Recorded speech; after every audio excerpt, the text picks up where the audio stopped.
They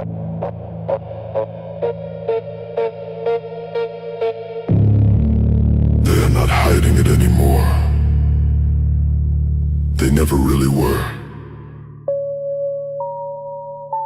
The symbols are on the buildings. The names are in the files. The money has a trail. And the children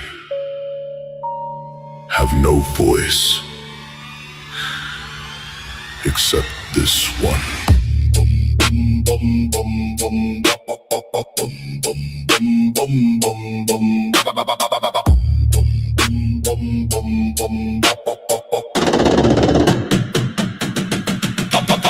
Follow the money, follow the access, follow the island, follow the list, now watch.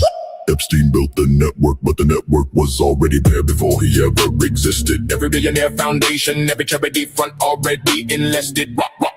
Rothschild, Rockefeller, 100-year architecture built on something darker. Children used as currency in rooms that no investigator gets to charter. Files got sealed, witnesses, mechanic guards fell asleep on the same night. Cameras malfunctioned in the exact cell at the exact time. How convenient, right? The foundations collect the children. The governments collect the silence. The media collects the check.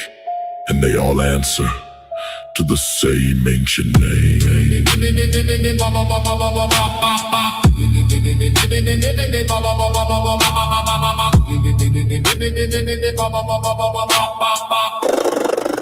Boom, boom, boom, boom, boom. They built it in plain sight, symbols on the currency, owls on the buildings, goats on the altars, now watch. Big government front organizations laundering children through charitable names. Animal rescue operations used as cover stories nobody ever claims. Sacrificed on schedules that align with dates no coincidence can explain. Every major elite gathering, same ritual, same symbol, same refrain. Rockefeller built the institutions, Rothschild built the banks. Both built the system that keeps the darkness. Funded and protected from the people asking questions from the children with no name. The island had a temple, the temple had an altar. The altar had a purpose that the mainstream never falters. To cover and to bury, to discredit and to burn every single person who gets close enough to learn. Do it for ball. They've been doing it for centuries. They do it for ball. And they sacrifice the ones who cannot run.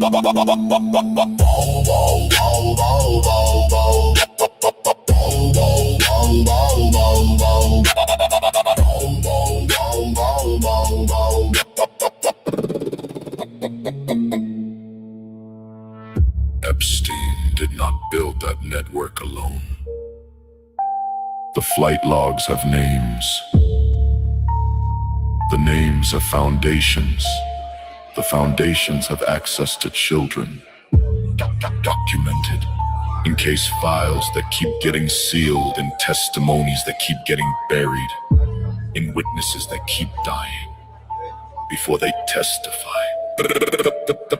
The banking architecture funded the institutions. The medical and educational infrastructure built the pipeline. Big government on every continent signed the agreements that gave these organizations access to the most vulnerable. And the symbol above every door in every room where this happens has always been the same. They serve something ancient and they pay in the currency that the powerless cannot protect. Every major world event has a financial beneficiary. Follow who profited. Every charity protecting children. Check who runs it and who audited. Every government agency tasked with stopping trafficking. Check conviction rates. Every elite foundation board member check their travel, check their dates. The animals too use this cover, use this currency, use this symbols and ceremonies. The documents keep referencing, but nobody is supposed to read. Crystal sees it, the gangster sees it, the files are public. The only thing missing is the courage to say it out loud. They do it for ball. Read the files. They've been doing it for centuries. Epstein was not alone. They do it for ball. Foundation money. And they sacrifice the ones who cannot run. Except this one.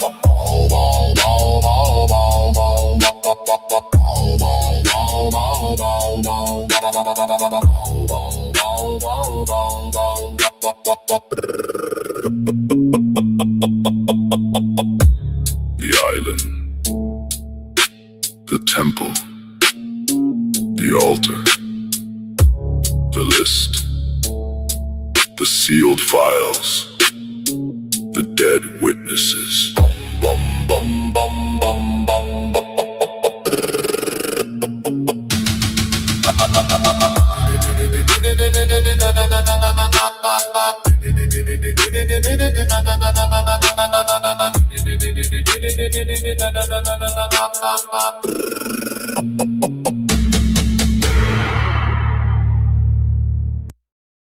Welcome back, ladies and gentlemen. It is your boy, the one, the only original American Dankster. And guess what? We had to play the intro because we are going to go deep today with Jeffrey Prather. Has an amazing story on the record. We're going to get him talking about his life story, man. I haven't heard it. I've read different things about it, but he worked with the DEA, the DIA in the past. You know, he has a very extraordinary history in the, I guess you would say, the intelligence community back during Iran-Contra and so much more. But I don't want to speak for him. I just want him to let it all out and whatever he wants to talk about. So I'm going to bring him on stage and welcome to Jeffrey Prather. How you doing, big man? I'm great. Thanks for having me back. Thanks. Absolutely. It's a pleasure. This is our fourth time, I think. So it's been great conversations every time. And yeah, I think maybe you understand now why I play that intro when it's accordingly, you know, it's supposed to be in my mind. It feels like it's appropriate for today because I feel like you went through some demonic stuff just from the brief times we've talked about it. And the powers that be seem to be following the same playbook in that video, you know, and I'm just grateful that you're here to talk about it today. No, you're totally right. I'm glad you played it. You know, as fathers, and you're a new father, and congratulations again. You've been blessed again. You know, I've been blessed multiple times. There's nothing more important than our children. And as fathers, we can see the evil very clearly that they want to take our children from us. And, you know, years ago, I had video someplace of an interior of the temple, of the altar, with two sets of little girls. I don't know if you've ever seen this. I don't have it anymore.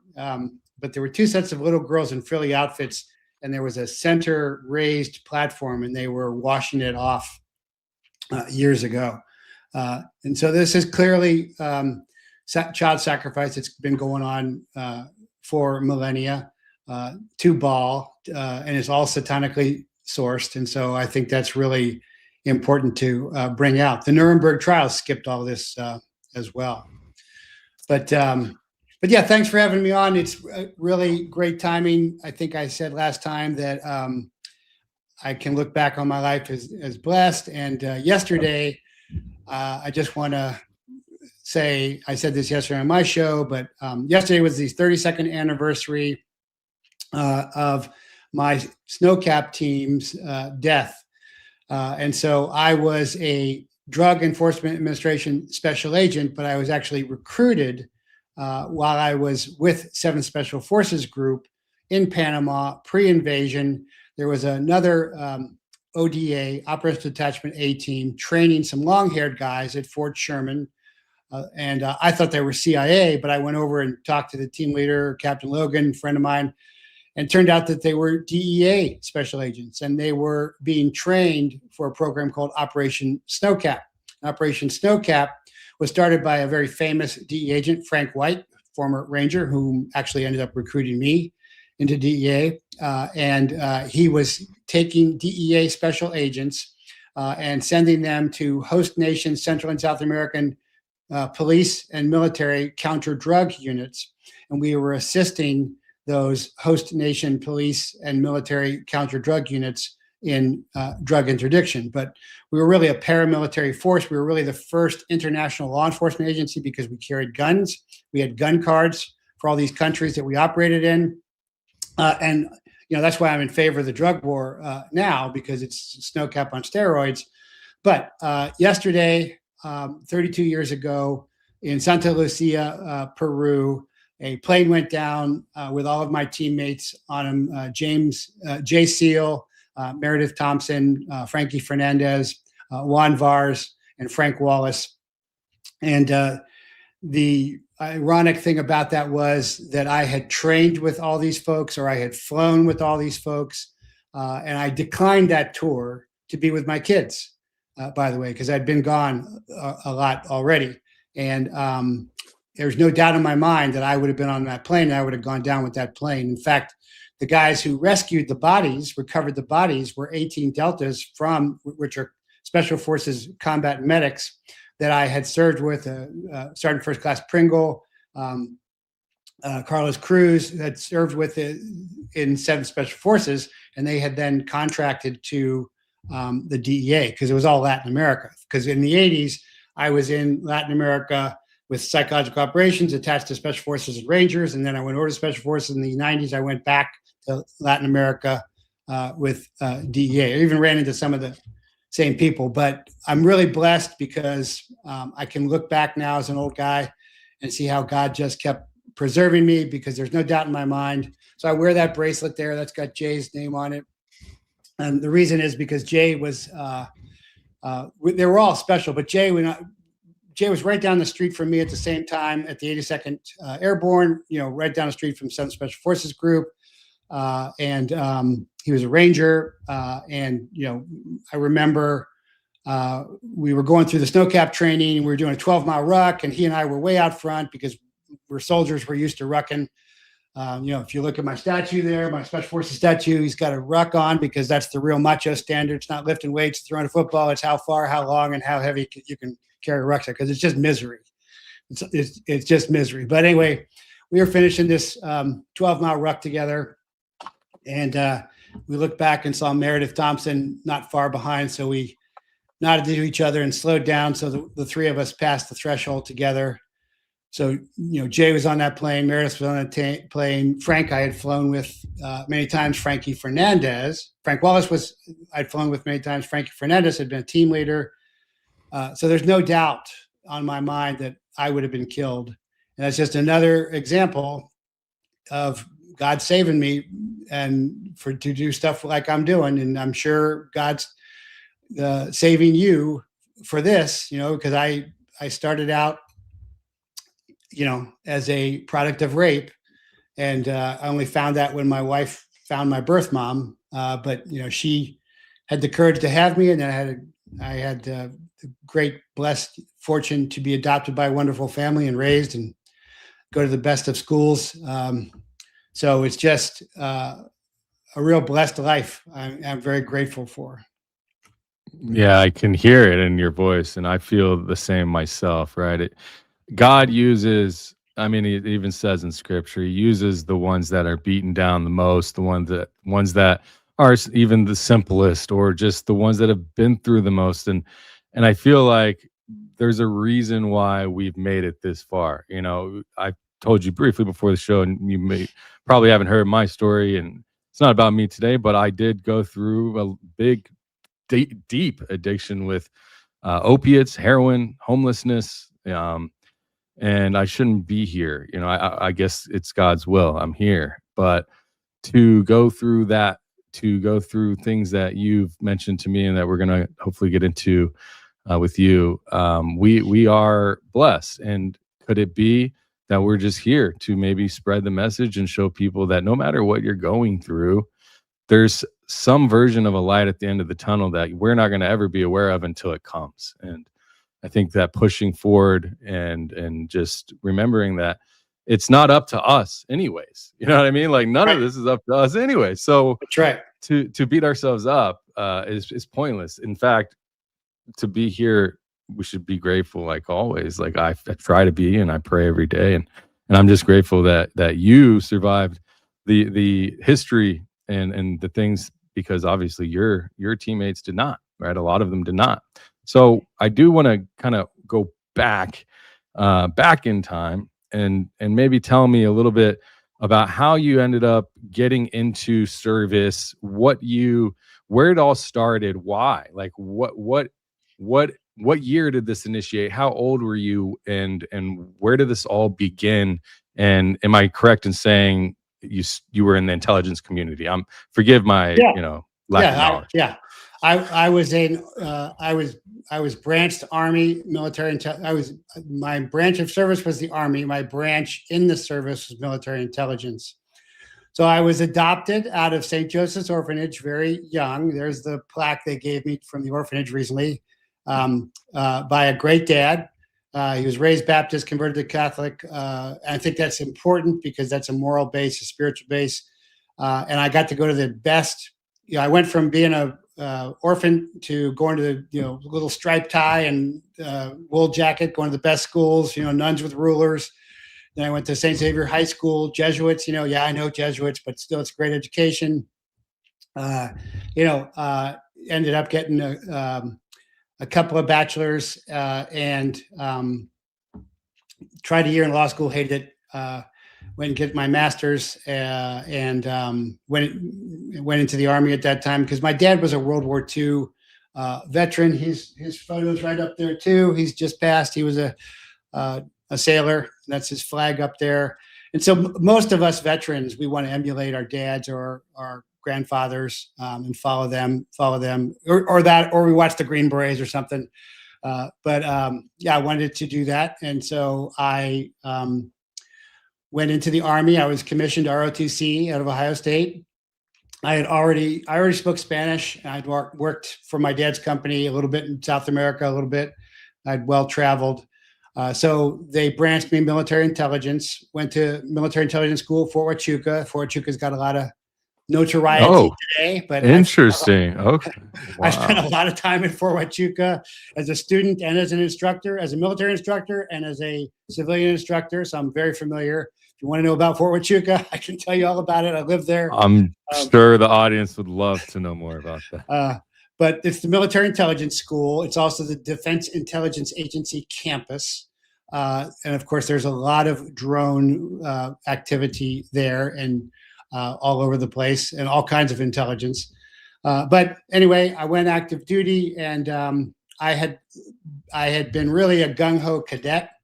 And so I had competed for a Ranger slot, didn't get the Ranger slot, but I got an airborne slot. So I actually went to airborne school before I was commissioned as a cadet, which is kind of weird because there's lines for the enlisted, there's lines for the officers, and then there's this weird line for cadets, and everybody hates you because you're neither fish nor fowl. But graduated airborne school, and because I spoke Spanish and because I was already airborne qualified, and this is the 80s and the Contras were hot, Central America was where everything was happening, I went straight into the Special Operations Command at Fort Bragg.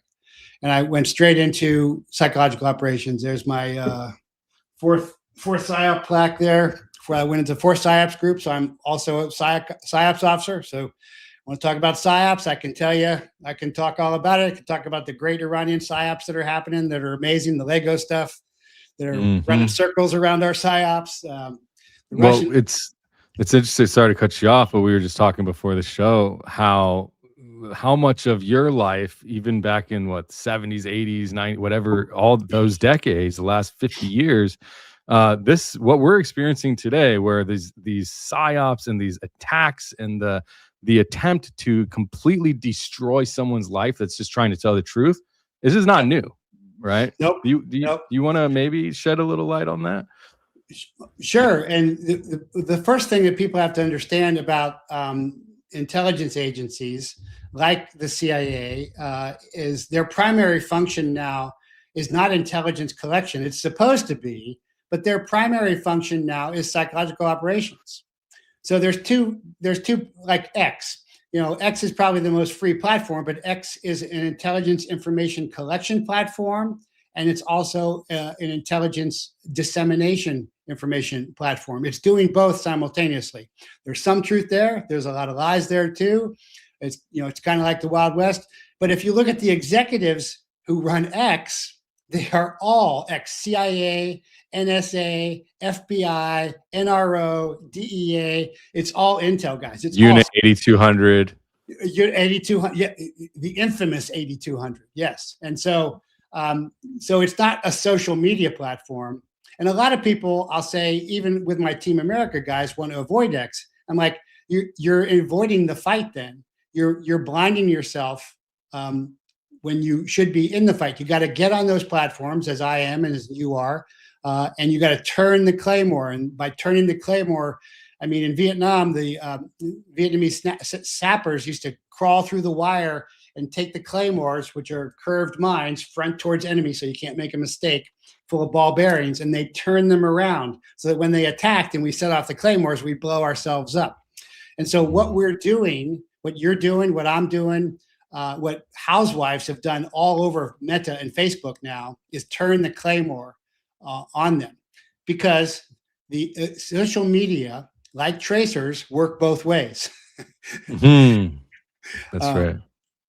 And if you look at Facebook today, it's really been taken over by housewives and churches, and same time churches run their YouTube services and everything. So there's a co-option that's happening that Rome could not be conquered by anybody because they were so organized, their empire. And I make a lot of comparisons to the American Empire with the Roman Empire, but they were co-opted by Christians, particularly the blood of the martyrs of the Christians. That's happening again, I think, with Charlie Kirk. I see. Yeah, that makes a lot of sense. Wow. Yeah, obviously we've got that whole, and I'd love to talk about all kinds of stuff. And I derailed a little bit, but I did want to just see what you would say about that, because I feel very much the same, and you would know for sure more than I would. I mean, obviously there's dissemination going on across the algorithm, right? But I didn't mean to detour you. If you want to continue with where you were left off. So, I didn't know all this as a young guy, and typically young guys don't know. And, I think that's a mistake, people make, is they think young service people know this stuff. They don't know this stuff. They've been propagandized by watching the movies as well, because it's all the films that make the CIA look good, like make the FBI look good. Those are all propaganda. Those are all backed by those forces to, again, bring in, another crop. But anyway, I went active duty. I went into PSYOPs. I was a commander of an operational detachment, an OPDET, I don't want to be clear, not a Special Forces Operational Detachment A team, but an OPDET. It is a similar thing. It's an airborne PSYOP detachment that attaches to Special Forces and Rangers. So I jumped with the Rangers, which is super cool. Rangers, elite soldiers. And then I got to ruck. I jump a huge loudspeaker, and then I got to ruck it with them. That wasn't a lot of fun. But with Special Forces, I'd go in for 3 months, did a lot of work. They liked me. And so when I made a big enough nuisance of myself in 4th PSYOPs, 7th Special Forces was right down the road. They knew me. And so PSYOPs was happy to get rid of me because I had already made trouble. And I was already acting up. I have authority, a problem with authority. And the 7th Group guys liked me because when I deploy, I'd run with them. I'd boat with them. I'd shoot with them. I went, got to go to the schools. So I went over to Special Forces. So I was throughout Central and South America, Chile, Bolivia, Argentina, Brazil, but mostly Honduras, and mostly the southeastern Las Vegas salient, which is the border. It's kind of the part of Honduras that goes into Nicaragua. And that's because the Contras was the hot thing in the 80s. And so I was in little towns called Mocoron, Luz, Ris, no one's ever heard of. And it's kind of funny because we flew out there in a Chinook, CH-47. The Humvees would not fit in there. They made them too wide to fit in the back of a CH-47. So we had to get in Toyota Hilux trucks, one red, one white. So we're driving around Indian Territory, getting shot at in red and white trucks. You don't see that in the movies, because some idiot made the Hummers wider than the CH-47, so you couldn't put them on there. But anyway, I had a blast. I snuck into Nicaragua back there. Later on, I would go in legally with DEA, but back then it was just a covert walk across the river with SF, and got to go to some great SF schools. Trained with some legends, got to go to Special Operations Tactics School, which is a surgical shooting. That was the course that Blue Light ran. Blue Light was the interim organization while Delta Force was standing up. So surgical shooting, you shoot so much you get calluses on your finger. Sit in the rooms, have people shoot around your head. For hostage rescue, did all that. And then, of course, I was working contra order of battle back in a tunnel in Panama. And it was a very classified project. And been doing that, plain clothes, long hair. And then I had to suddenly cut my hair, put on my Class A's, put on my Green Beret, which is up there someplace, and go sit behind Colonel Fry, the SOC South commander. I don't know what was up. I get in there with him. And he'd been in the Army for 40 years. His decorations go over his shoulder. And he was briefing the new sync. We don't have syncs now, Commander-in-Chief's regions, but we did then. New sync South, Gavin coming in. And Gavin wanted to know from Colonel Fry, General Gavin wanted to know from Colonel Fry, are we going to end up before Congress like Ollie North has? Because this is when Ollie North, everybody thinks Ollie North is a great guy. I've never thought Ollie North was a great guy. And I'll get into, and I've actually finally just realized that. And I'll tell you more about that later. But that's why Colonel Fry had me sitting right over his shoulder. So, he could lean back and I could go, no. And so what I was doing was contra order of battle. And so and that was just if we were going to invade. And, we were, of course, legally supporting the Contras. Then it became illegal to support the Contras.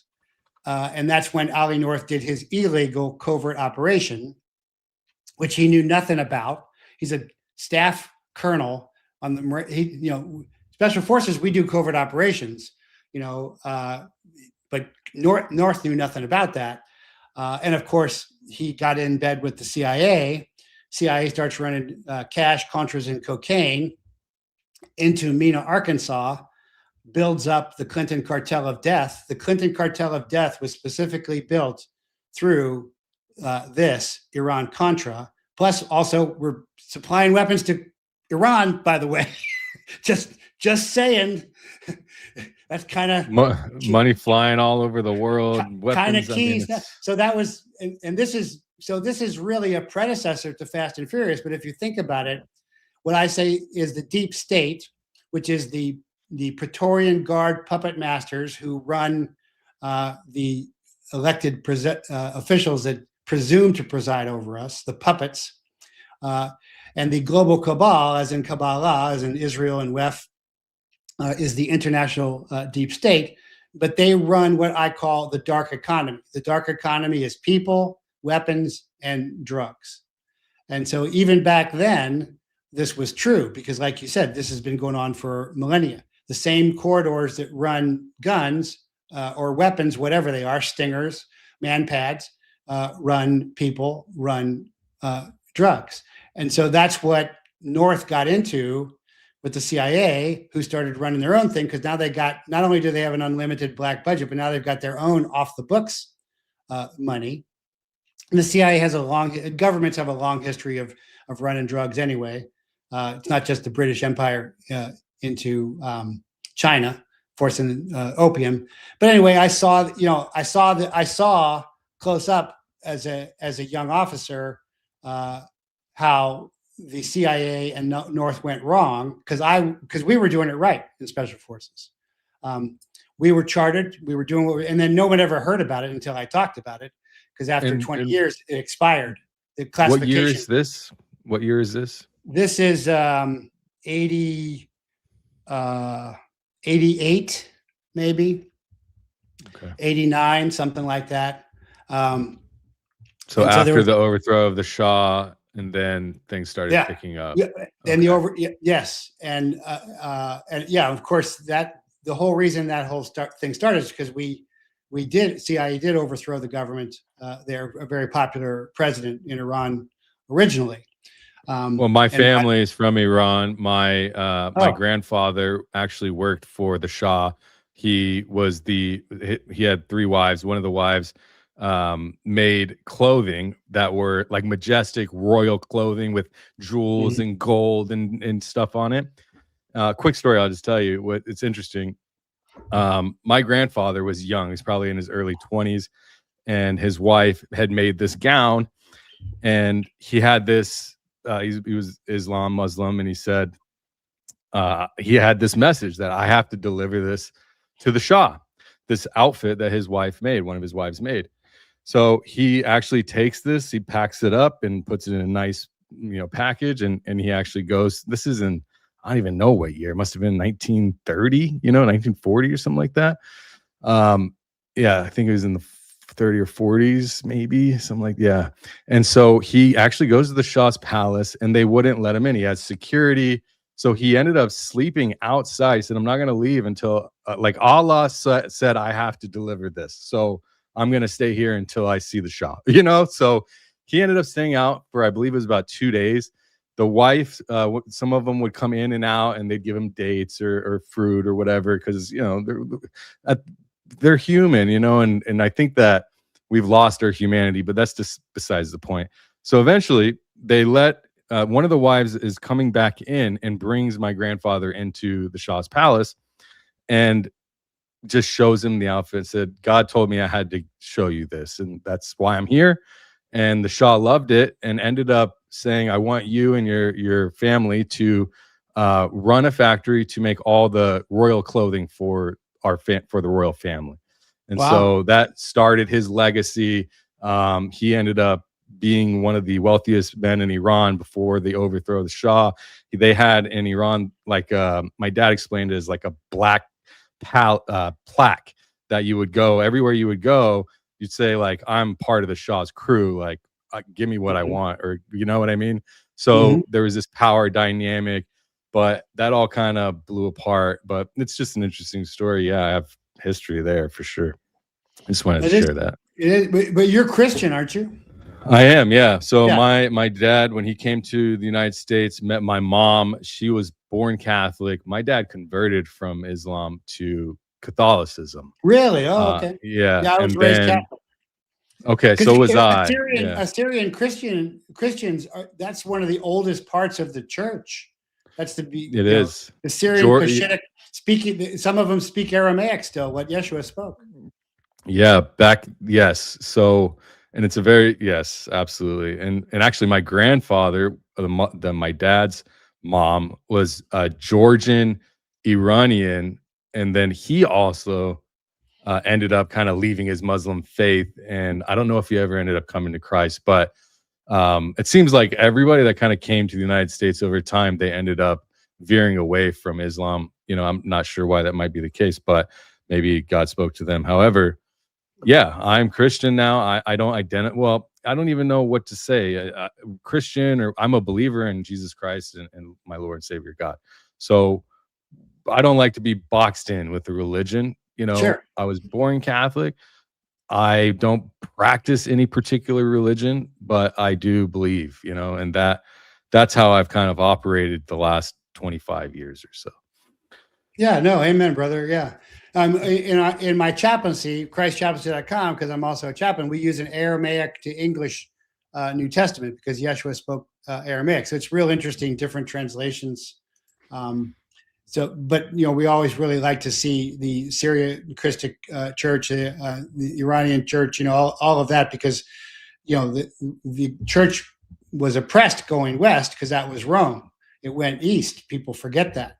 People forget that Turkey, Pakistan, India was Christian long before it was any aspects of Islam to it. But anyway, That's right.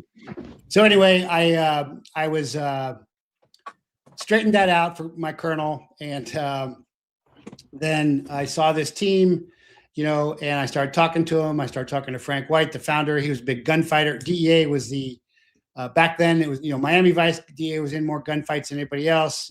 Famously, the judge had asked Frank White why he had shot this one doper 14 times, and he said, "That's all the ammo I had, Your Honor." Because the guy that died with the gun in his hand, so you keep shooting because there's a threat. So it was back when it was a badass agency. They recruited me.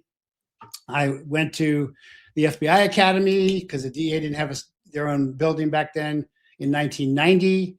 And I was assigned to the Nogales resident office right on the border of Nogales. So that's the transshipment point for all the cocaine, all the marijuana, all the illegals. Did that for 10 years. Did cross-border operations, did tunnels, did air operations, went across the border and worked with the Mexican federales, which is probably the most dangerous thing I ever did.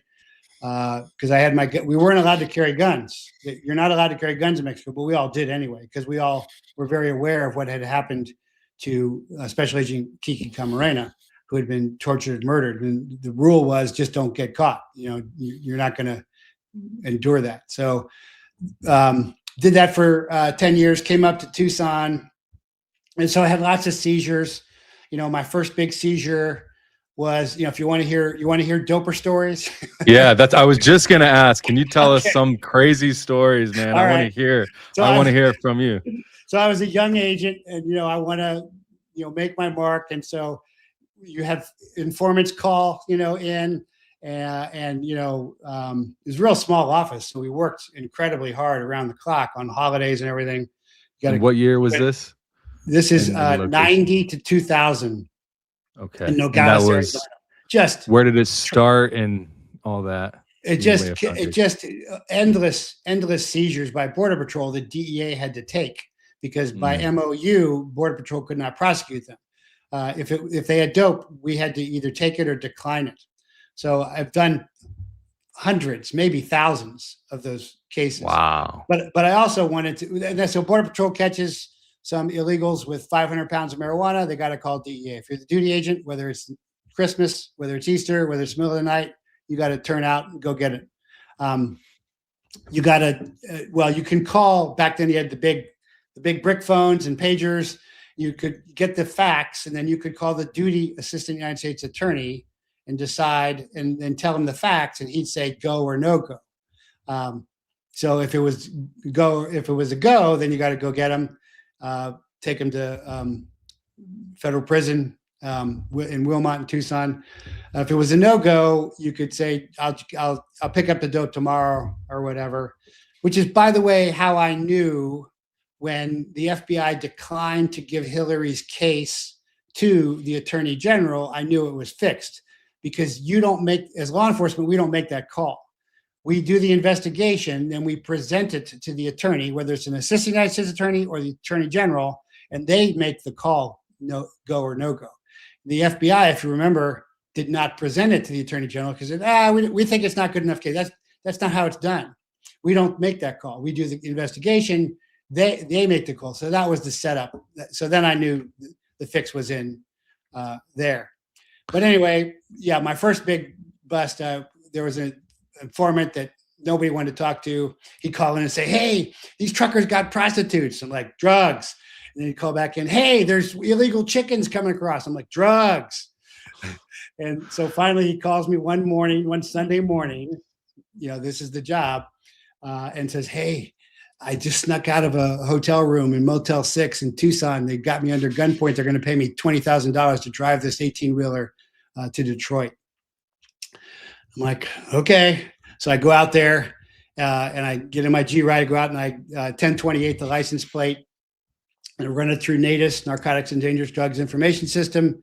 On Sunday morning, it comes back, Rene Teneo, multi-ton cocaine and marijuana dealer. So, okay. Because informants lie all the time. So, right. Okay, but it's a good crook. He's in NATIS. It's a good crook. I call out my boss, Bill Tadasas. You'll hear his name later. He comes out. He looks at it. He calls out the office, and we wait all day, all Sunday morning, Sunday evening. Sun's going down. Guys come out, get in the truck, take off. It's Sunday. So who's working on Sunday evening? Nobody. I don't know. Nobody's. Yeah. Right. 18-wheeler blends into traffic and starts driving north. Call out the Tucson office because there's almost nobody in the highway. So the surveillance is all of us. This is what people don't understand. Like about January 6th with Ashley Babbitt getting shot, people don't understand. The only one that didn't know what was going on was Ashley Babbitt. Everybody around her was in on it. So everybody on the highway is a DEA surveillance car. Get up to Phoenix. Phoenix joins. We go up to Prescott. At that point, the sun's coming up, and we decide to stop it. So, we have a DPS agent or officer with his canine run the dog. And I'm sitting there. I've got a photo of me. Like, I've called out all of DEA Arizona. I'm a new agent on this. There better be dope, because I'll never live it down if there's no dope. K9 hits. Well, it gets permission. You know, and how you get permission is you say, "Hey, just got a taillight out, no big deal, but you don't have any guns or drugs, do you? Do you?" You say, "No." Well, then you don't mind if I run my K9, just give me some exercise, do you? Do you? They're like, "No." So K9 runs, K9 hits. We get 4,000 pounds of marijuana in watermelon. I sit down with the driver. In watermelon, you said? In watermelon containers, octagonal. Yeah, it's Nogales is a produce town. So produce and cattle are cash crops because you have to move both fast. Cattle and produce got to go fast. So you pay for it in cash. It's custom made for running drugs. Wow. There's not a warehouse in Nogales that hasn't run drugs. Nogales is the epicenter for cocaine and marijuana running. So anyway, I sit down with the driver, say, "Hey, gotcha. You're going to federal prison for 30 years. I'm like, just as I'm walking out the door, he goes, "Wait," turns around, flips him. He gives me the next driver. I get 100 cocaine kilo pop out of the next driver. Then I get another 100 kilo cocaine pop out of that next driver. That's over in Bakersfield, California, because now the case is spread. Because what happens is you go Nogales to Tucson, Tucson to Phoenix, and then Phoenix to LA, or Phoenix to Detroit, Chicago, New York, is how the transshipment runs. And so I end up taking this case in all directions, including back into Mexico. My biggest seizure. So I did multiple 100 kilo cocaine seizures. They're all very beautifully packaged. They weigh exactly what they're supposed to weigh. They got a nice scorpion on them for Sinaloa cartel. My biggest marijuana seizure in Animas, New Mexico, where there was a 3-strand barbed wire fence for the border out in the middle of nowhere. We had to do car-to-car transmissions because there's no radio out there. At least it wasn't in my day. 10,000 pounds of marijuana. So the amounts, and I'd regularly arrest 5 guys, 6 guys with Russian night vision with MAC-10s. That was, real common.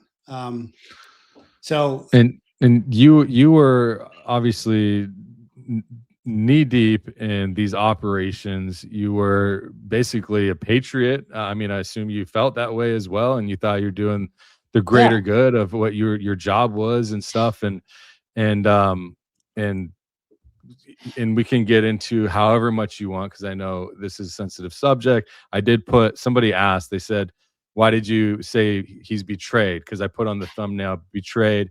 I think that however much you want to dive in whenever. Yeah, sure. You went through all this. You're saving Americans' lives.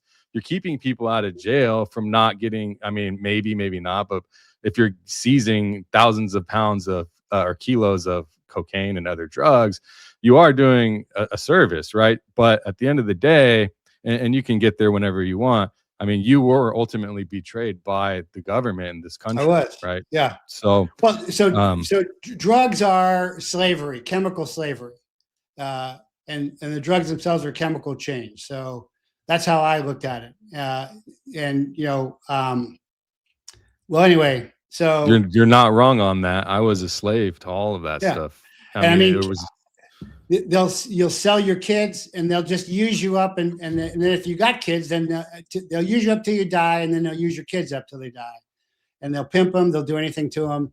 So it's hardly a victimless crime. It's extremely violent. In fact, the cartels I dealt with in Mexico are more dangerous than the ISIS terrorists in Afghanistan and Iraq. They're certainly more violent. But anyway, so I after 10 years, I'd had enough. I came up to Tucson, and I was working the HIDA, High Intensity Drug Trafficking Area Intelligence Center. So, and I was still in the military. I had in 91, I had been recruited into a special operations intelligence unit, a special missions unit. At that time, it was called FOG, Foreign Operations Group. It later became Foreign Intelligence Activity, and then the people know it later on as the Intelligence Support Activity, or Orange.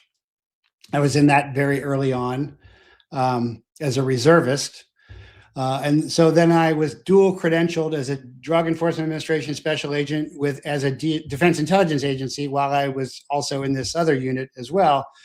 So I had a lot of access. I had a lot of top secret DOD, DOJ clearances, a lot of access. I could do a lot of things. Continental United States, OCONUS and OCONUS, outside Continental United States, legally under different hats. Very few people were credentialed like I was. So in 2000, the opportunity came about to extradite Miguel Caro Quintero, brother of Rafael Caro Quintero, both of whom tortured and murdered our agent Kiki Camarena. It's a very famous case.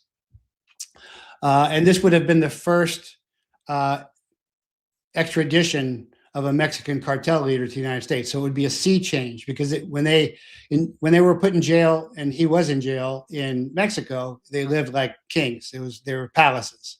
And they could get out when they wanted. They come to the United States, it's a whole nother. So this was a strategic sea change. So I worked my ass off on this extradition effort. I inherited a high-level informant, so high level that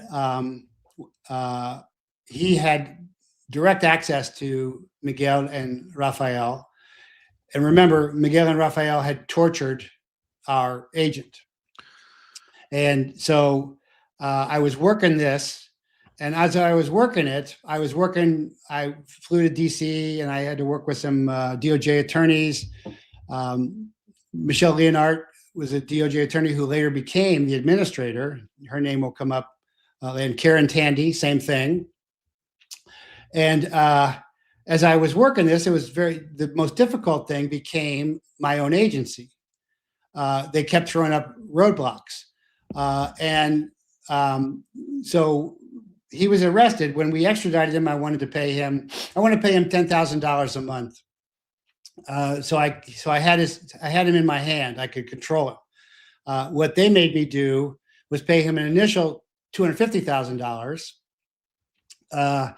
And then another $250,000. Well, there was less incentive for him to ever stick around that way. They were de-incentivizing him to be there for the trial, which I couldn't understand at the time. If I pay him $10,000 a month, I got him. He's on my hook. I can control him.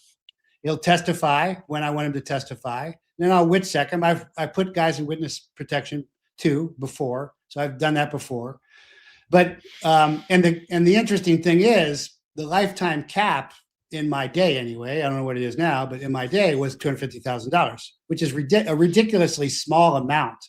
If you're really dealing with a high-level informant like I was, to have a lifetime cap of $250,000 is nothing. It's the CIA and the FBI informant programs would laugh at that. But anyway, I got exceptions to that. But anyway, I'm working the extradition. I get called to active duty in 2003. The second Gulf War kicks off. The DEA calls me to stand up their counterterrorism operations group because they wanted agents who were also intelligence officers. That is, they wanted, in the military, intelligence personnel, except for counterintelligence special agents, are not gun carriers. So they're looked upon as support personnel. Not if you're smart, because they save you, but they wanted federal special agent gun carriers who were also intelligence officers for this counterterrorism. So it was a small pool that was pulled for that. That kind of fell apart as Iraq happened. So I put in for Afghanistan because I wanted to go. One of my bucket list is shoot a terrorist in the eye with special forces. Still on my bucket list, by the way. But I got assigned to run the DIA's Global Operations Center. So worldwide, the DIA has tactical agent handlers, which are the same thing as a CIA's case officer, by the way. They go to the same school, strategic debriefers, interrogators. any of their human personnel. I was in charge of those guys, worldwide. That turned out great because when I was leaving, they were deploying these guys. These guys were getting shot up, and they went to a couple 5-day deployment courses. And I went downstairs and said, I'm a firearms instructor, and I've been to the Special Forces, Special Operations Techniques, surgical shooting, so I can put together a better course than these other guys. I know exactly what they need.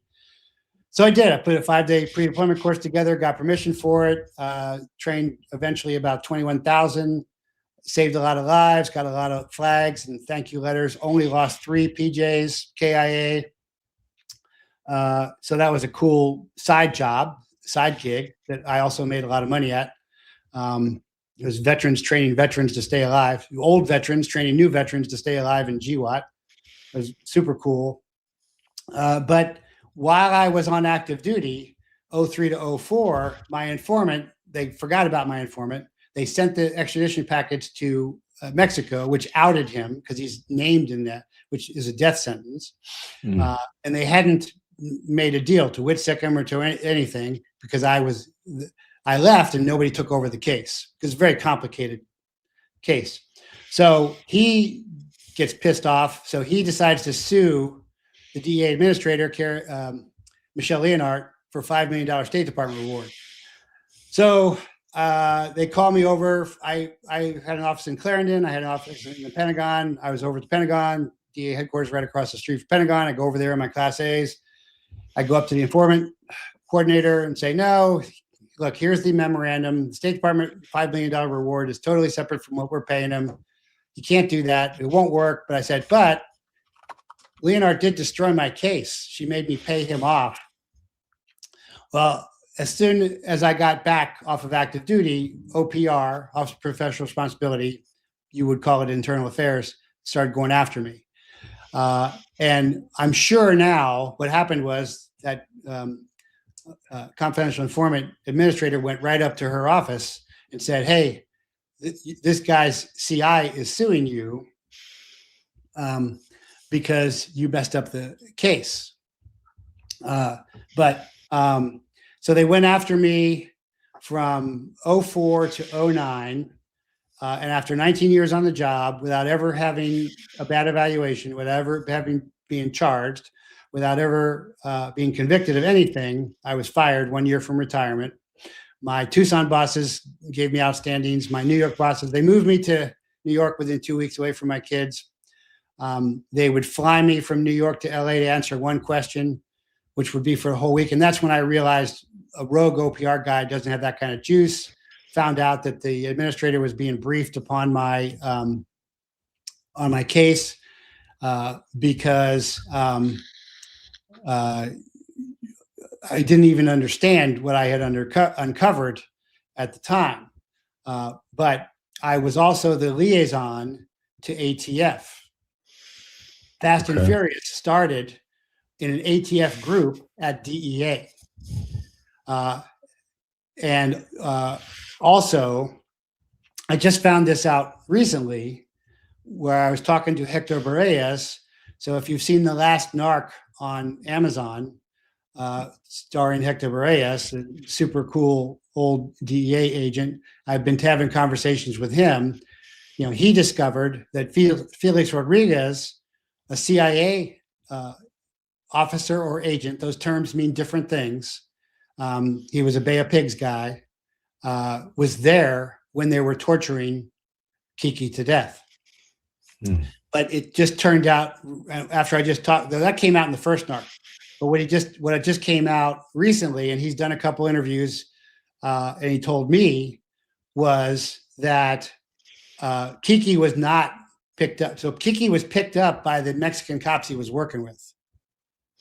And they're in the interview, and they tortured him terribly, horribly. Generally speaking, you don't torture Fed agents because Jack Lawn at the time closed the border, brought the force. That's how we stay alive, is if you come after one of us, we'll shut everything down. And then they did. And that's one reason why I joined DEA, because I saw this. I'm like, this is a kick-ass organization. These guys hopped on C5As and flew in. These guys went gunpoint into a Mexican office because Kiki's partner was out looking for him. They grabbed him. They hooked his balls up to a car generator and were torturing him. And DEA just went in there at gunpoint and got him out. They kidnapped the doctor that kept him alive and threw him across the border. I remember when all this happened. And I was like, this is a kick-ass. I can back these guys. These are bad. This is back when DEA was badass. And we've lost a lot of guys. I'm just talking about some of my guys, but I've lost other guys. But anyway, what Hector told me just recently was that the real reason, so the excuse always was, if you know the Kiki Camarena story, is that he uncovered the Buffalo Ranch marijuana grow, which was vast, and he had it destroyed and burned. He said that wasn't even, he goes, that's just another grow burn. Why kill an agent? That's just one of many burns, which I'm like, you're right. He goes, that wasn't even Kiki's case. I'm like, what? He goes, no, the case agent asked, Kiki had the only Mexican pilot informant. And so Kiki lent him that Mexican pilot informant to fly over to photograph it to get the proof for the raid on the Buffalo Ranch grow. That was all. But the cover story was he was killed for the Buffalo Ranch grow burn. But what Hector told me, and Hector's now saying this publicly, is that Kiki discovered that Kiki had found out that Oliver North had Contras in Mexico being trained by the CIA. And he kept asking me, because I told him my story.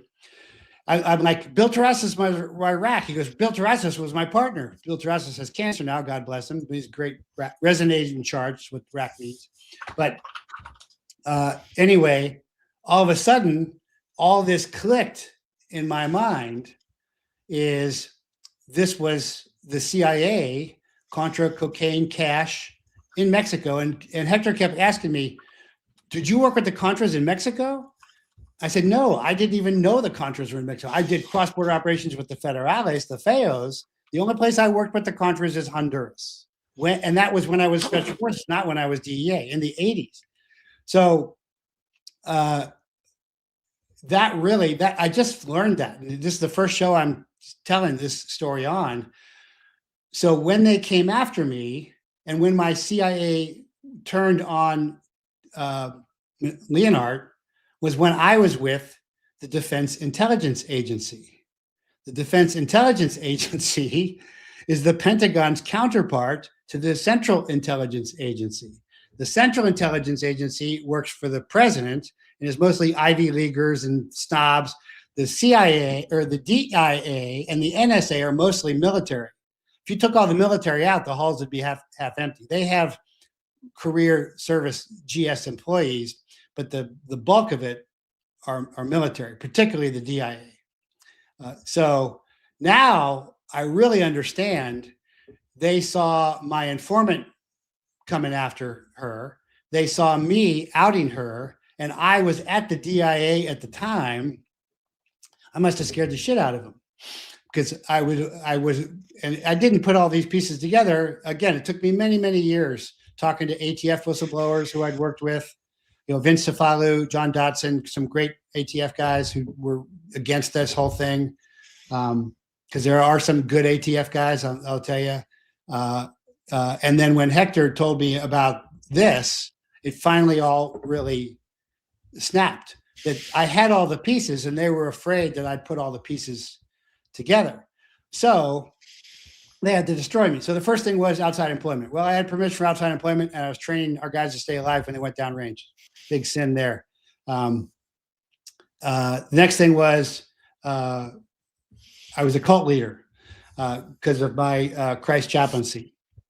That was totally, the guy actually got in trouble for going after my religion. Because I saw all this later on. But then they went with the sexual slandering, where I was a sexual predator. I've been teaching martial arts to kids forever. I've been teaching lady self-defense forever. And so, and this is, and the dichotomy of this is, so perfect record, and then whistleblower, and all of a sudden you're a bad guy out of nowhere. That's not how that works. There'd be a history of being a bad guy. And, I had emails, so they got 2 ladies who used to work for me to claim I raped them.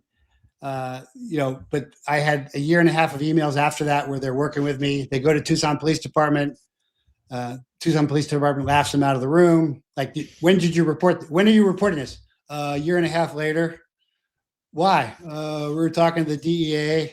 Then they go to the Pima County Sheriff's Office. Pima County Sheriff's Office laughs them out of the room too. So they're recording all this stuff to transcribe it, but they stop their transcriptions and would turn it off. And you never do that when you're recording. If I was going to do an undercover with you, I'd say, okay, this is Special Agent Jeff Prather. It's 8/28/2026. It's 2:06 p.m. Central Time. And I am going to do an undercover drug deal with the gangster here. And we're going to keep the case. And then I'd call, and then we'd talk. And then when we were finished talking, then I'd say, okay, it is now 4 p.m. I'm ending this tape. And I make a copy of that tape. I put the original copy into evidence. One guy would sign off on it. I'd sign off on it too. And we had a working copy as well. But that's chain of command. But what they would do is they'd stop the recording, take it out of the room. I'm like, okay, I know the deal then. All you got to do is look at Waco. All you got to do is look at Butler. All you got to look at Charlie Kirk. Chain of custody is a joke. There is no chain of custody in any of it. It's destruction of evidence, every one of them. Waco, fire; Butler, water; UVU, complete site renovation. For anybody who knows chain of custody of evidence, if you're going to make a real case, for that matter, Fast and Furious, they had no way to track any of the guns. They were just gun running. And that was for the script because Obama and Clinton wanted to blame, Hillary wanted to blame Mexican gun violence on American gun dealers, which was total crap. They were saying that, cartel leaders were coming up to American gun dealers and saying, hey, I need, 40 M16s and 30 203s and 14 Uzis. And, the American gun dealers are like, coming right up with that. That's not how that works. Behind every counter, every gun dealer would most of the time they're patriots or they're ex-military or they're ex-law enforcement, but every one of them has a ATF guy's card, special agent, that says, if anything happens funny, call me. It's right there. And that's the first thing they do because they're patriots and they want to keep their license. In fact, when they ran the Fast and Furious scam, they tried to get some of the gun dealers, and all the gun dealers were like, you told me to do it. You told me to sell to the felon. I wouldn't want to sell to the felon. I got it on tape recorder. So anyway, they demonized me. I went to the Merit Service Protection Board. That's the MSPB reference in 2009. They demonized me. They slandered me. They lied about it. And then they put this out all over. You could never find the site. They gave it to a guy, a troll who has stalked me for a decade and a half. Tried to even put it on YouTube, something else on YouTube. And because it's to kill the messenger, to stop the message. This is what the Jeremy Renner movie is about, who uncovered the Iran-Contra, and eventually he killed himself or was killed. At one point, they took my gun away from me in LA, and I found out later it was because they were grilling some other agent. He went in the bathroom and ate his gun because they want to break you so that they don't have to continue to their investigation. So if you just, like when they moved me from Tucson to New York and 2 weeks away from my kids, if I didn't go, then they could say, hey, you disobeyed an order, you're fired. Then they didn't have to go through the everything else. But they don't want you to, kill yourself because that's too high profile. So it was a really terrible time. I ended up in the hospital for 2 weeks. I had a fever for 3 weeks because I'd had multiple shoulder surgeries, near death, scared a lot of people. But I now can look back on that and see that God was preparing me to tell that story. You know, I tell the story about that the first Clay Clark reawakened, which I don't do Clay Clark anymore. I'm not invited anymore. I don't do Flynn anymore. But at the first speakers dinner, I was there, and my wife went up to. This was just after Flynn went through his ordeal. And I'm not a Flynn fan. I'm not a general fan, except for a couple special ops generals, Boykin, Flynn, Miller. But she said, what you just went through at the FBI, where they slandered you and everything. My husband went through a decade ago at the DEA, and God's prepared you for this. So I'm not. People accuse me of being a big Flynn fan. I'm not. He's okay. He's a friend. He's polite. He confirmed my assessment of October 7th being a stand down, which was good. But I can empathize with him, and I can empathize with Trump, whom I obviously no longer support, because of the way they were slandered. And it always goes to sexuality so that they'll shame you. Yeah. I mean, Mike Flynn is, I've corresponded with him. He follows me on X. He's always everything that I don't know enough about politics. I just got deeper into this last 18 months. But from what I see, it's like, I don't even know who to trust besides what I see, and when I see Mike Flynn, I don't know again what he's done in the past so much, but I hear the words coming out of his mouth. I see the passion.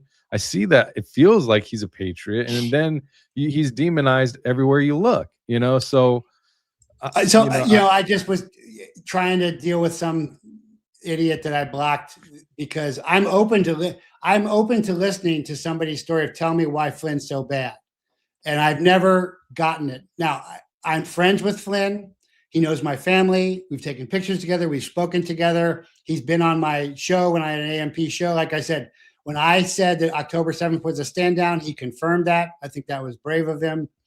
And Clay used him as kind of the centerpiece there. And then the rest of us had more, I thought, deep dives. But I don't, I haven't seen him in a long time. I don't see that. He said, I'll wear a wire for the FBI. That may have been a joke. I don't know, because he doesn't want to talk about it. And when I interview somebody, I ask them, hey, can I talk about this? And if they say no, I'm like, okay, I don't do ambush journalism. I'm not going to do that to you. But I've never had any, problems with him, but I can empathize with what he went through and how so back to Honduras, we're driving around in the red and white Hilux trucks getting shot at with our indigenous Honduran counterparts. And at that point I could figure my indigenous counterparts are on my side because we're both getting shot at. Right. So when I look at Flynn, I'm like, yeah, I'm sure he's kind of a politician. Most generals are, and that's fine. But he was getting shot at, so I can empathize with it. That's why I like Trump, because they were attacking Trump so much. The first time I really empathize because I was never even charged. He was convicted. I know what it feels like to go through that. So I was a big Trump supporter back then. But I think generally you can see, who's telling the truth by who's attacking you. True. And if you're not being like, and there's very few, Marjorie Taylor Greene, Massey, and that's about it. Tucker. Yeah. But Tucker's not. Yeah. Tucker. Well, he's not. Yeah. But I mean, in Congress, and so what am I saying? I was saying like there was like two honest statesmen among the corrupt politicians, and that's what Herodotus said about the warriors. The 100th will be a warrior. Out of the 99, the 100th will be a warrior. And I think that's really true in whatever field you're in. Yeah, I think there's just one or two that really stand up. But it's just funny because my early career, when Hector told me about the Contras, everything all of a sudden just clicked. This is the first show I've talked about this on, and all of a sudden I'm like, awed by God's plan because I got to see all this from the inside. And there's a lot of people who try and talk about this stuff and they watch too many movies and, you know, they watch Lioness or something and like, oh yeah. You got Andrew Bustamante or whatever. He's like 32 years old trying to tell the history of all that. He's never seen it. You know, it's like, yeah, you got a lot of these people that are just trying to make, you know, stories into content, right? Yeah, and I've been fooled many times. Like I was supporting Jake Lang when he was in prison, you know, but then he's out there, you know, or religious mongering, starting a religious war. Do you think that he's undercover Israeli? Yeah, definitely. Yeah, really. Yeah, that's what I think too. Because I mean, if that picture I think is real of him kissing the wall, he's in the whole drape. I mean, that's another operation. Looks like. And let's talk about the significance of the wall. Do you know the significance of the kiss in the wall? Not really, no. So they get everybody, all the Christian leaders, they get kissing the wall. So the wall is supposed to be the remains of the temple, right? Right. Okay, and they put prayer messages. Actually, that's an old Roman thing to put prayer messages in there. Right. But it's not Jewish or Hebrew. But this is a way to demean Christianity and demean Christ as prophet, because Jesus said, not a stone of this will remain on a stone. It will all be destroyed. And his prophecy came true in 70 AD. The Romans had enough of those insurgent Hebrews, and they destroyed the temple completely. When the Romans build, they build. Their aqueducts are still standing. And when the Romans destroy, they destroy. They salt the earth, and there's nothing standing. That is not the wall of the temple. That is the wall of the Roman garrison. Interesting. Wow. So, what they're doing is they're making you mock your own religion when you go to kiss that wall, because you are saying indirectly that Jesus was a false prophet. He didn't fulfill the prophecy. He said, no, Jesus said, you see this temple here, not a stone upon a stone will remain standing of this. Wow. And of course, that happens in 70 AD. We have the records of it. There are Roman reliefs of it. They're carrying out the giant menorahs and everything. The Romans did destroy it. And the Romans, again, when the Romans built, they built. And when the Romans destroyed, they destroyed. So yeah, they're trying to trick you or whatever, and then you don't even realize it because you don't understand scripture enough, whatever it might be, and then that's the exact same thing with American Christian Zionism, because that is easily rebuffed. But for Jewish Zionism, it's rebuffed in Hosea at the last line, 45, where it says, "And God fulfilled all the promises to Israel, as in greater Israel." It was fulfilled. And then they lost it again because they went back to worshiping Baal and being stiff-necked, and they lost it all again. Greater Israel was already fulfilled. They lost it. They had their chance. And then for Protestant evangelical Zionism, Yeshua stands on the steps of the temple and talks to the Pharisees and tells them the story of the vineyard, and how the owner of the vineyard sends his workers, which are the prophets, and they beat them and kill them. Then he sends his son, and they kill the son. And Yeshua says, what do you think happens when they kill the son? And they say, well, they'll lose the vineyard. He goes, yeah, he loses the vineyard and gives the vineyard to somebody else.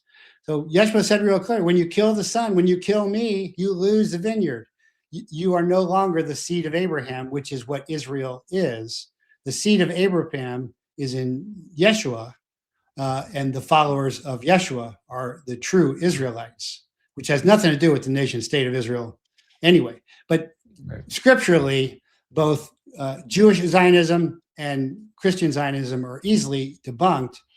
And Cruz and Huckabee say things like, who blesses Israel, I will bless. That's not scripture. That's a change. That's a Schofield Bible Darby change of scripture, which is a sin. What it says is, you can look at 30 different biblical translations. What it says is, who blesses you, God speaking to Abram, who will become Abraham directly, who blesses you, I will bless, not Israel.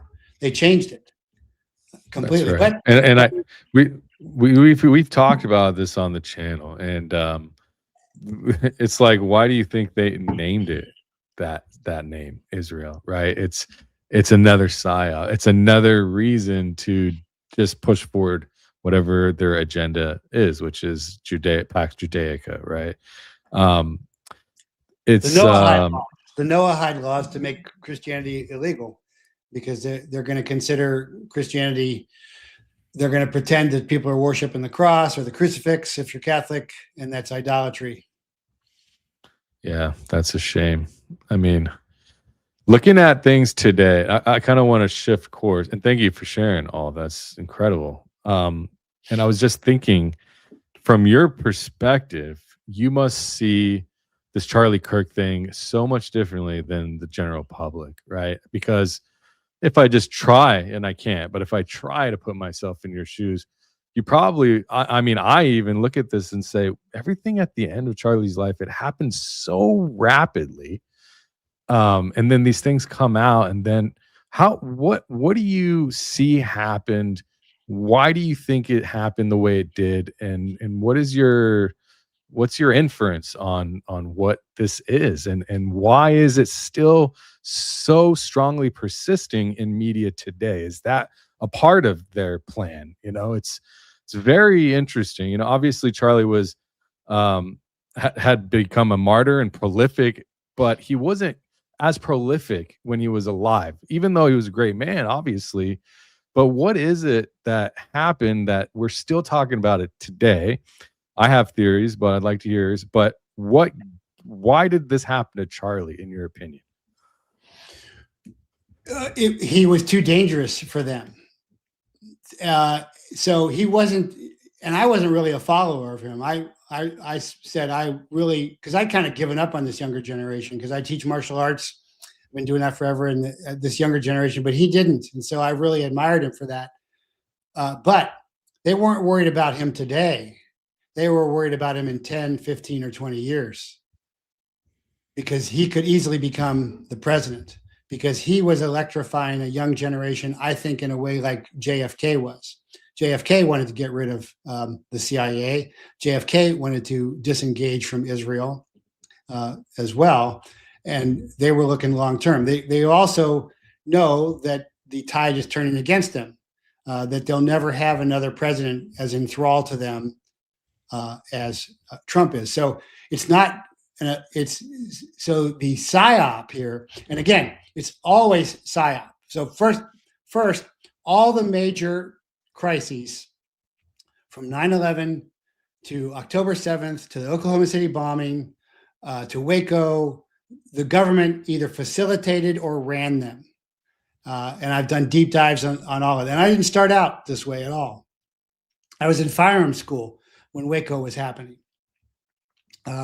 And because of my Native heritage, I was the only one saying, I don't know what happened, but I know those women and children shouldn't be being burned alive there, because I've seen that story before. But all of these things have been facilitated. But for a sniping, which this is being labeled as, and it is, although it is a very new type of sniping, I think, just like Ashley Babbitt was sniped with a Glock handgun. A sniping has the snipers are oftentimes in special operations, or most special operations units will have snipers because they are such force multipliers.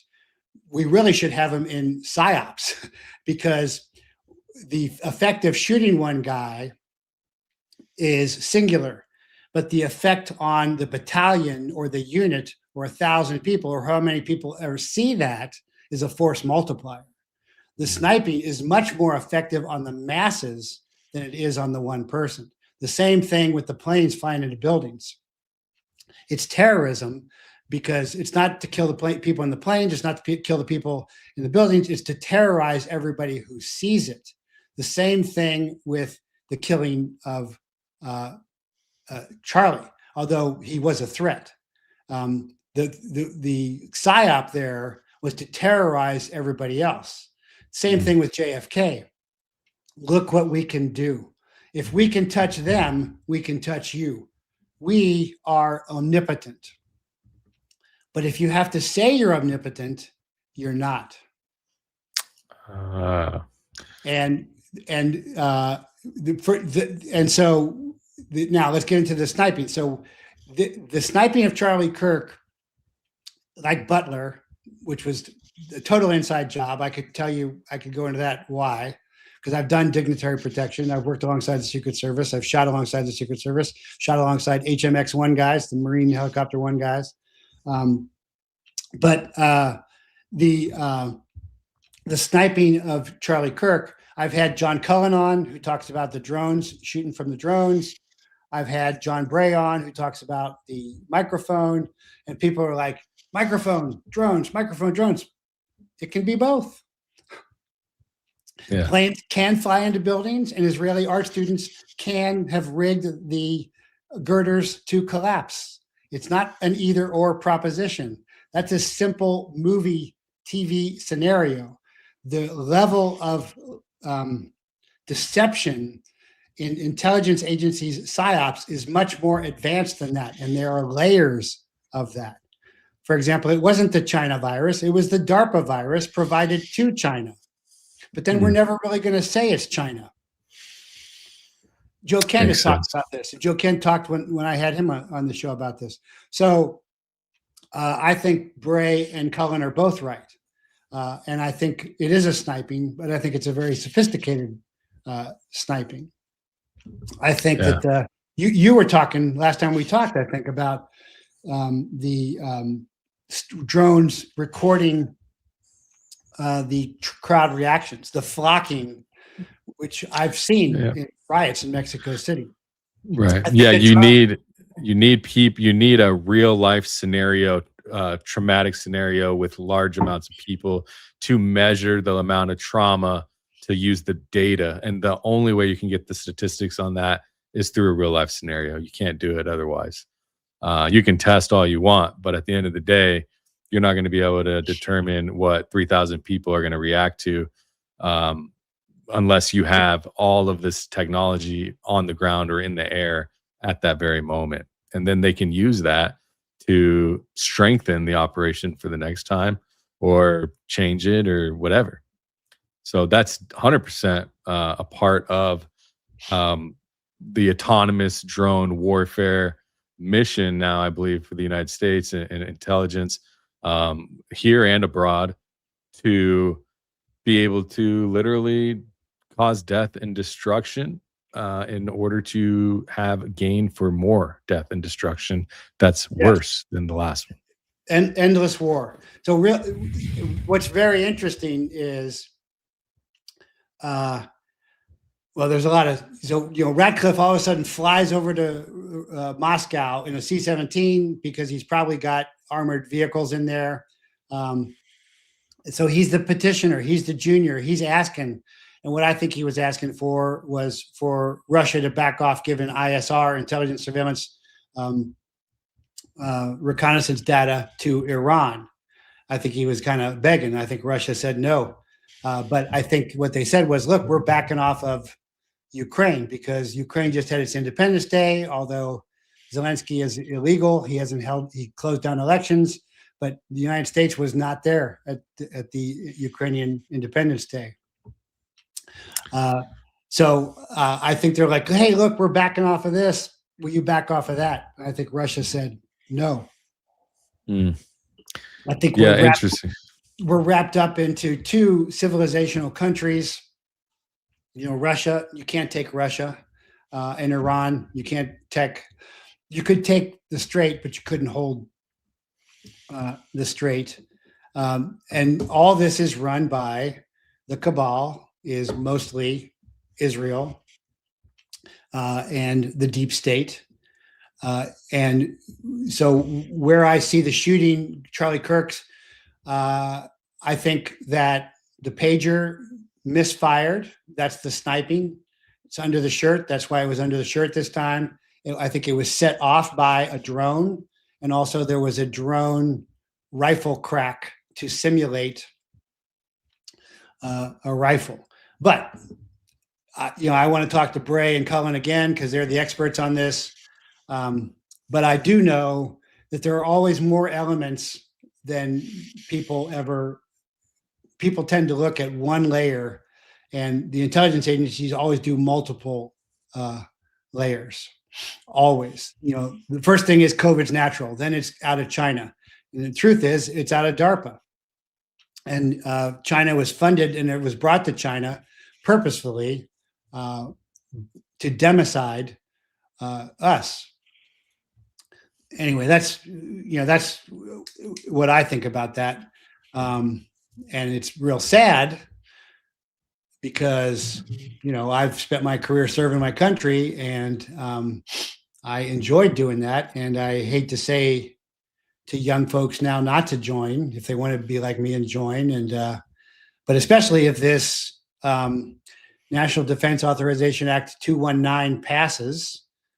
I had Davis Younts on, retired Judge Advocate General, who prosecuted successfully the COVID stuff and the SEALs lieutenant and stuff.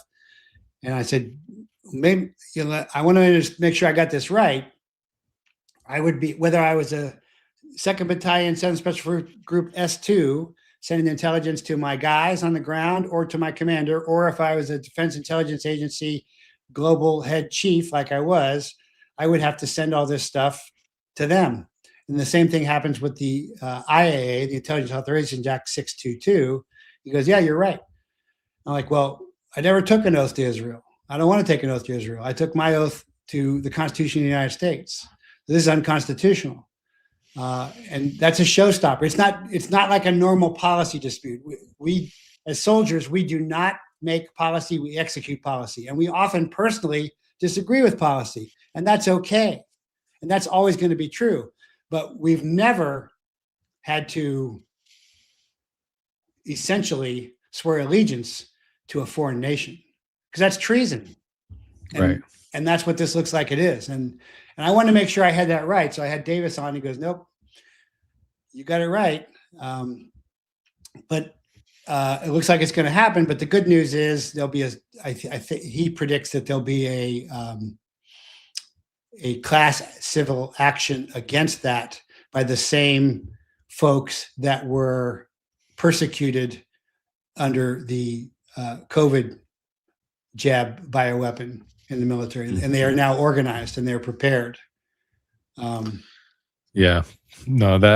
That's important to try to. It has to stop, because, and the thing is, at what end though? Because we might turn that down, but we know that their hands are all inside of this new military ballroom. Now Trump's just saying it, military ballroom. So, I think that the same people that are trying to get into the tech field in our government, they're already in with the White House, right? So there's a lot of concern there, but Trump's not going to be in office forever. And it's just strange to me how they're acting as if he is, one, and two, that they're never going to be punished. It's like, maybe they won't, but he had been hated for so long. Trump got in, and now all of it, like, I would imagine most people wouldn't be on board with this, but because all the politicians, the bureaucracy, and the voted in,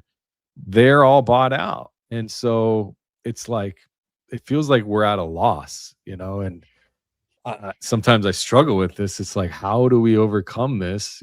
Violence, I don't want to be the answer. I don't think it is the first, second, or third answer. I think there's a lot of other ways to go about it. But where do you see this country in the next, 10, 20 years? Like, what do you see America ever being? Hot dogs and hamburgers on 4th of July, or are we going to be eating hummus and Greek salad and kebabs? I don't know what's going on.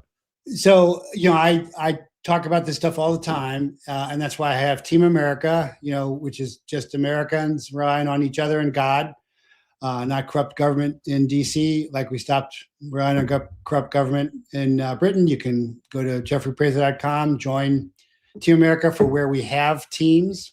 And I never advocate anything illegal, immoral, unethical, or violent, although the government does and the left does constantly. But that's just us building a resilience network, which is what we do in special forces. That is neighboring up. So you go to all the directions. So your main focus is orientation up to God, and then you neighbor up north, south, east, west with your neighbors. You're not going to get along with all of them, but you try and find something in common. And live in a rural community like I do, where we have, I just called some of my neighbors yesterday who helped me with our house fire. And I said, here you're in a rough patch, whatever you need, we're here for you and we're praying for you. That's and awesome. So he was consulting with me because I had neighbors show up that I didn't even know during the house fire. So the first thing is with the ballroom, Trump has said that there's a military installation and that there's a situation area. Well, I've been in the White House Situation Room years ago. It's pretty small. So the only senior folks, decision makers, can be in there. They did that on purpose, which I thought was smart. But to increase it and to make a big military center did not make sense to me initially, because if there's lots of tunnels under there too, and so if the White House is being attacked, there's a tunnel for the president. There's a tunnel for the vice president. You don't want to put them together because you don't want both of them killed off. So why would they want to harden a spot? Why would they want to harden the X? Because you always want to get the dignitary off the X. I did this a lot with Breitbart, with Senator McCain, with all kinds of luminaries before that's how I got into doing the public. I was doing the bodyguarding first. You want to get them off the X. So why would they want to harden the X to stay on the X? Well, unfortunately, the conclusion I've reached is it's going to be another, because Ukraine's unpopular, Iran's unpopular, the oil's going up. Trump is saying all kinds of crazy stuff that almost sounds like Biden now. Like gas prices are going down. I think it's going to be another false flag. And I think it may be around the White House. And he just put out this order yesterday or Wednesday about communications going out. So it's kind of like, if you noticed how he paused at Butler, and I can tell you, and that guy's running the Secret Service now. He should have been fired. You don't pause, and whether you want to go, you're going. There's techniques. You're going off the X, one way or the other. Because even if you were told we got him, you don't know if there's you don't know. You're going, and you don't get. Let me get my shoes. Let me put my fist up, and then the flag, the flag lowered down. And the lady behind with the camera phone, and this guy so that was. So, and then that guy gets promoted. Well, that's real clear. And then Joe Kent isn't allowed to investigate. That's real clear. So I think it's going to be another false flag. It may involve the White House. It may involve the grid being shut down, which is why, I say, get your sat phones, I plug my sponsor, beready123.com, or get your generators, because you got to be prepared for that. I think it'll be temporary, but I think that will be for them to then put in more, more security, more tyranny. So that's immediate. So now down the road, and again, options, answers, solutions is we're going to win in the end. I reject revenge, because revenge is the Lord's. Beready123.com's got the generators and the sat phones and everything you need for all that stuff. Prepare, neighbor up, get to know your neighbors. Turns out, if you love your neighbor well, your neighbor loves you well back and shows up when you have a fire, and neighbors you didn't even know show up. I can tell you from experience. 10 years from now, 20 years from now, I talk about this with my girls who are just coming into their teens, is what America's going to look like. I do not see any kind of zombie apocalypse and any kind of immediate collapse at all. America is too resilient. So the republic has fallen, the empire is failing, but America is still filled with Americans. Americans are the kindest, smartest, most hardworking people in the world because of their Christian heritage. They always help everybody else out. Around the world, we give more than anybody else. We do more than anybody else. We rise to the occasion. We will certainly rise. Now, the cities are done. If you're in the cities, sorry, you're done. But the countryside will survive. What will it look like? I've been saying this for a long time. It will look more like a third world country. It will look more like Venezuela. I've worked Venezuela. I've worked Caracas. And what we used to see in the Latin America around the big cities, Santiago, Chile. Chile is a really great country, my favorite country. Caracas, Venezuela, less so. But there's called the marginales, that is the marginals living around the edge of the city in poverty. We never saw that until it was imported purposefully. And now we have so-called homeless, marginales, the same thing, duplicating.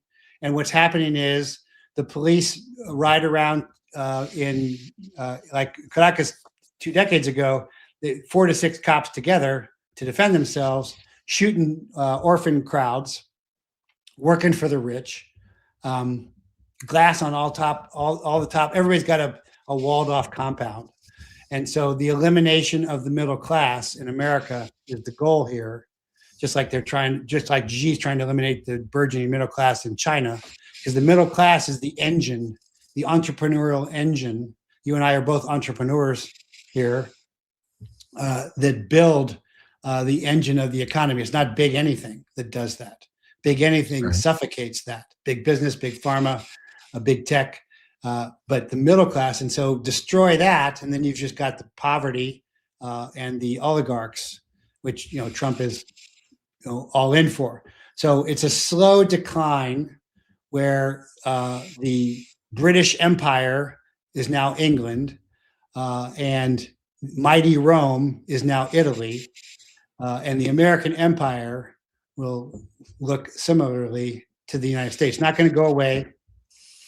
Cities are going to fail and fall. They already are terrible next to other cities. But America, particularly rural, because rural is self-sustaining. And if you look at pre-World War II America, it was primarily rural anyway. Correct. And Jefferson's vision, which was in contradiction with Hamilton's, was for an agrarian America, kind of like a Roman agrarian society. And I think we're going to slowly return to that. People will stop traveling. They'll stop flying. It's going to be too difficult, too dangerous, too expensive, too annoying. They will reestablish their loyalties to states and to regions. Like how Lee refused Lincoln. He said, I'm a Virginian first. The founders thought of themselves, as New Yorkers first, or Virginians first, or South Carolinians first.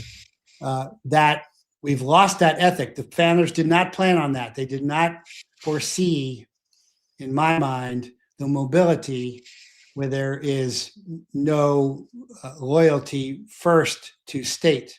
And that allowed the monster Frankenstein of the federal government to take over. That's going to change. That's going to cycle again as the federal government runs out of money. It's going to be state governments, county governments, small towns that will survive and thrive on their own. And I'm always encouraging. First, I always say, don't join any federal task force. I've been on them all. OSDA, Organized Crime Drug Enforcement Task Force, HIDTA, High Intensity Drug Trafficking Area, JTTF, Joint Terrorism Task Force. With the federal money, you're on the federal teat, you're cross-designated, but you're owned. Don't join any of those things. Forget the National Guard, do state militia, do neighborhood watch, all of those things, and get off the federal teat completely. And everybody I know, every intelligence person I know, every special operations person I know, none of them are living in a city. All of them have moved to the countryside and are like I am, working homesteading and preparing. I'm preparing my kids, for that. That's where. So I don't think America goes away, and I think biblically, what that is the lady, which is the true church, is carried on the wings of eagles, which I think is America, to the wilderness, which I think is also a reference in Revelation to America. So America goes back to its kind of pre-World War II naivete, kind of local, and that's how General and President Washington wanted it in the first place. Right. And I think that what we're seeing in the Middle East and how they're really, it looks like I have a theory. I talked with Baron Coleman about it on a show that he had me on. And my theory is that what it is that they are trying to clear out the Middle East. And I think that they're going to, there's a lot more to this. This is a very fast brush on it. Clear out the Middle East. And then over the next 2 decades or 50 years, start a whole new civilization over there with the powers that be. And then they're going to run trade from south of Russia and all through that area, Middle East, all the way down to South Africa, Australia. And of course, what's right in the middle of that? Israel, right? So I think that and you've even heard politicians say, you should move to, Lindsey Graham even said, you should move to Israel. I mean, multiple have said it. We should move there. We should move our kids there. They're putting money, trillions of dollars of taxpayer money by this time. And I think that they're going to start a new civilization and we might be left here to our lonesome in some weird way. And how you described it, it kind of fits my theory. And I'm happy with that. It's like, get out of here, man. And I mean, I live out in the desert. I think you're right. I think you're exactly right. I think that's their plan. I don't think it's going to work because a lot of Israelis are leaving Israel. Yeah, they are tired of the bomb shelters and they are continually getting hit by Iran. And then that's not going to stop. That is the Iranian. That is intended to go all the way. It is going all the way. Iran is in it for the long war, just like Russia. Where Zelensky was talking about, we've killed 1 million Russians. Russia hadn't even gotten started. The way Russia fights wars, they got the land, they got the people, they got the time. And they're very close to us. It seems like it's far away. It's a hop, skip, and a jump from Alaska, and they're pretty close too. And all the Chinese oligarchs are all living in America right now. And if you look at Netanyahu's son, he's in Miami. If you look, Zelensky runs over here all the time. So they want to maintain their oligarchical elite while eliminating the middle class. So that the middle class is a threat because the middle class is creative. The middle class, so we're kind of the middle class. We're entrepreneurs. We're creating these podcasts where we tell the truth. That's dangerous to them. That's unpredictable to them. So they want to eliminate that. They want to control that. That's what we've been seeing, and these operations, these attacks, these paid actors, especially on social media, which I was with Elizabeth Lane, and she's a good friend, and she's uncovered some incredible stuff. She was on Tucker recently talking about social media, PSYOP, paid operations. This stuff is definitely going on. It's only intensified. There's more people to do it. There's more access through social media to be able to spread the money around, and people do things for $1, $10, $100 a post, and it's unfortunate because they're selling out their own people just for a couple bucks. I talk about Brad Parscale, the registered foreign agent that operates Clock Tower X LLC. He's a C-suite executive at TPUSA company. all on. Well, their TPUSA runs their media through that network. I forget, and I'm drawing a blank now. Salem Media Group. Yeah, Salem. That's it. Yeah.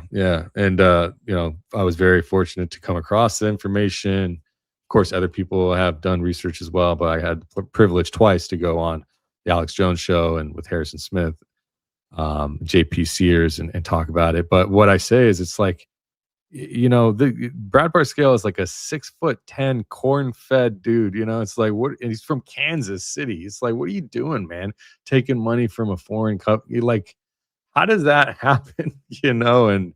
But it comes from all directions, and well, if you look at the COVID psyop with the military, there was only one court martial, I believe, and that was for a Marine colonel who stood up against it. So this is important in my mind, because America is exceptional because of our exceptional love of life and freedom, because God loves life and freedom. So we're willing to fight, kill, and die for it. Who's willing to fight, kill, and die for it? The veterans. The veterans are made up of the military community. If the military community is corrupt, then the rest of the republic cannot stand. And for so few of the military community because there's a higher standard, I think, in military than in intelligence, and certainly in politicians, certainly in law enforcement. I noticed the difference when I went into federal law enforcement from the military, because of the oath, because of the standards.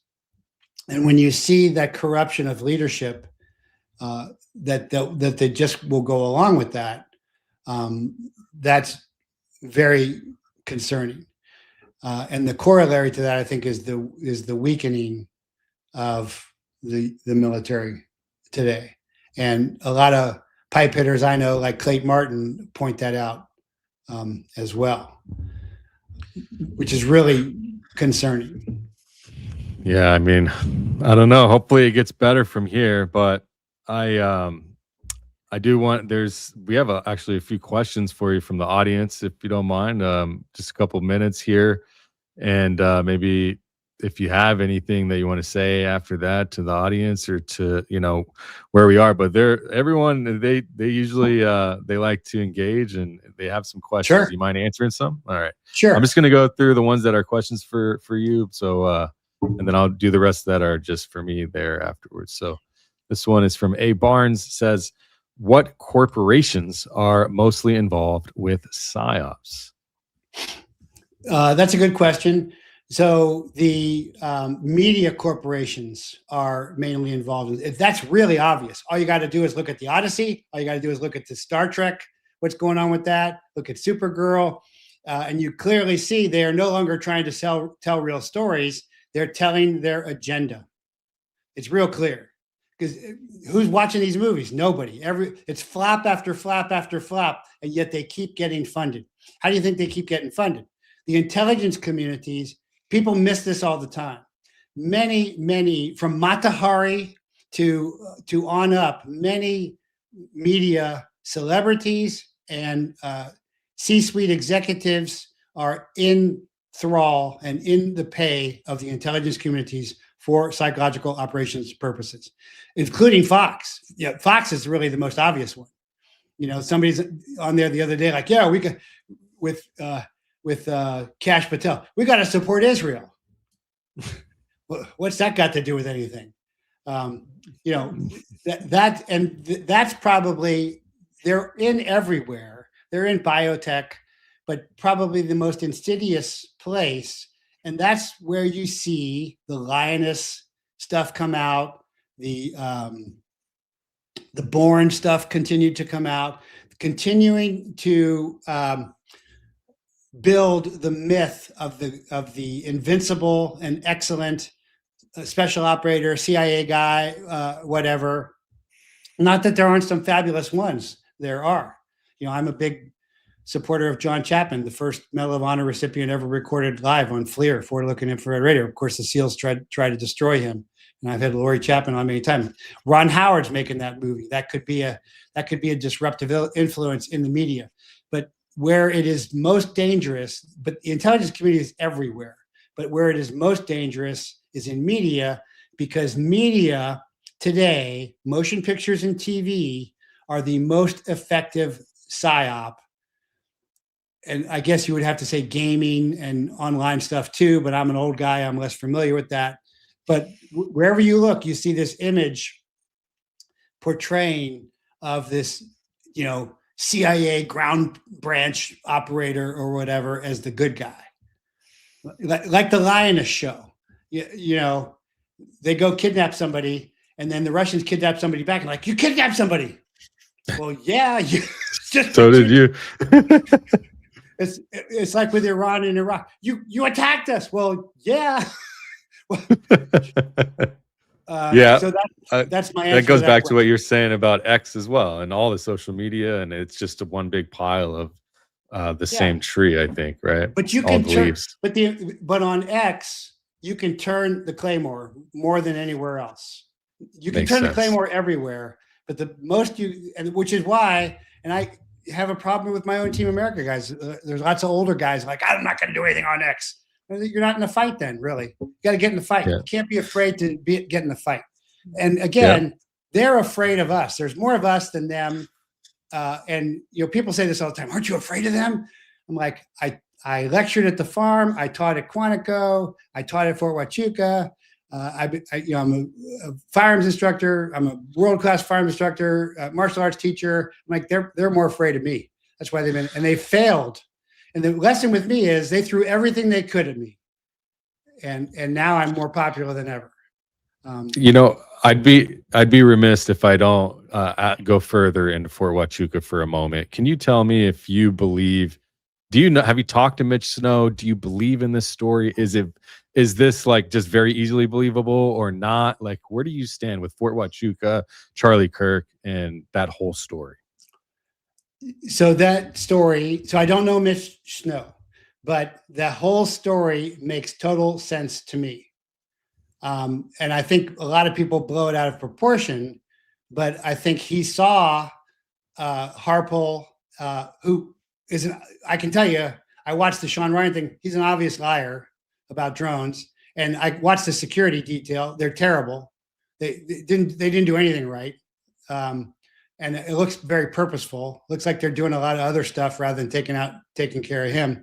But the events that would occur at Fort Huachuca because of the intelligence capabilities, and particularly, and so I'm a UMINT guy, but this is SIGINT and ALINT and IMINT, but this is where it would occur, and that's where that stuff would occur. And if you were going to coordinate stuff, like with the Hades aircraft coming down, dropping off the drones, and the drones are dropped off. And again, why extra drones? And I want to get with John Cullen again on this because he's the expert, not me. But just like with any sniping, like with the JFK sniping, it's like it wasn't one sniper. It likely wasn't even the guy they got. It was 3 sniping teams. Usually you like to triangulate your target. There's no reason why you wouldn't want to triangulate Charlie as a target either, which means multiple angles and multiple attacks as well. And that is why there's multiple drones in my mind, or that's why there's a guy on a roof. There's a guy saying, I did it. There's a bunch of guys in maroon shirts. See, people don't get this. I liken it to the movie. If you remember the movie The Sting with Paul Newman and Robert Redford. Long time, yeah. But they set the whole casino up and they bring in the mark. And the only the only one who's not in on it is the mark. The mark, yep. And so like Ashley Babbitt, no one around her, everybody around her was in on it. Brian Terry, everybody around him was in on it. Charlie Kirk, I think everybody around him was in on it. And there's lots of moving pieces to this. I don't think people realize how elaborate the intelligence, and clearly it's only a nation state apparatus could pull off what was pulled off with Charlie Kirk.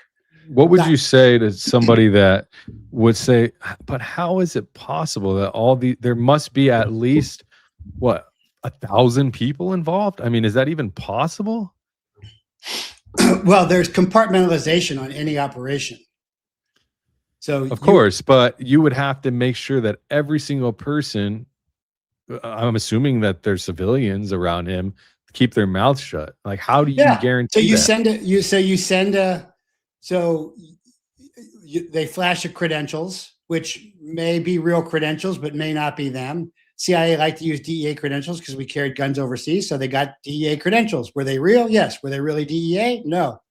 The CIA peppered, that's what Hector talked about, peppered DEA with CIA guys. And sometimes they tell them, and the DEA guys think that they're CIA. They're actually just more informants but they pepper the field. They also only tell you what you need to know. They flash their credentials and say, you can't talk about this, to intimidate you. They also send you a national security letter that's saying what you have been briefed on as a special access program, a SAP. So there's 3 levels of classification: confidential, secret, top secret.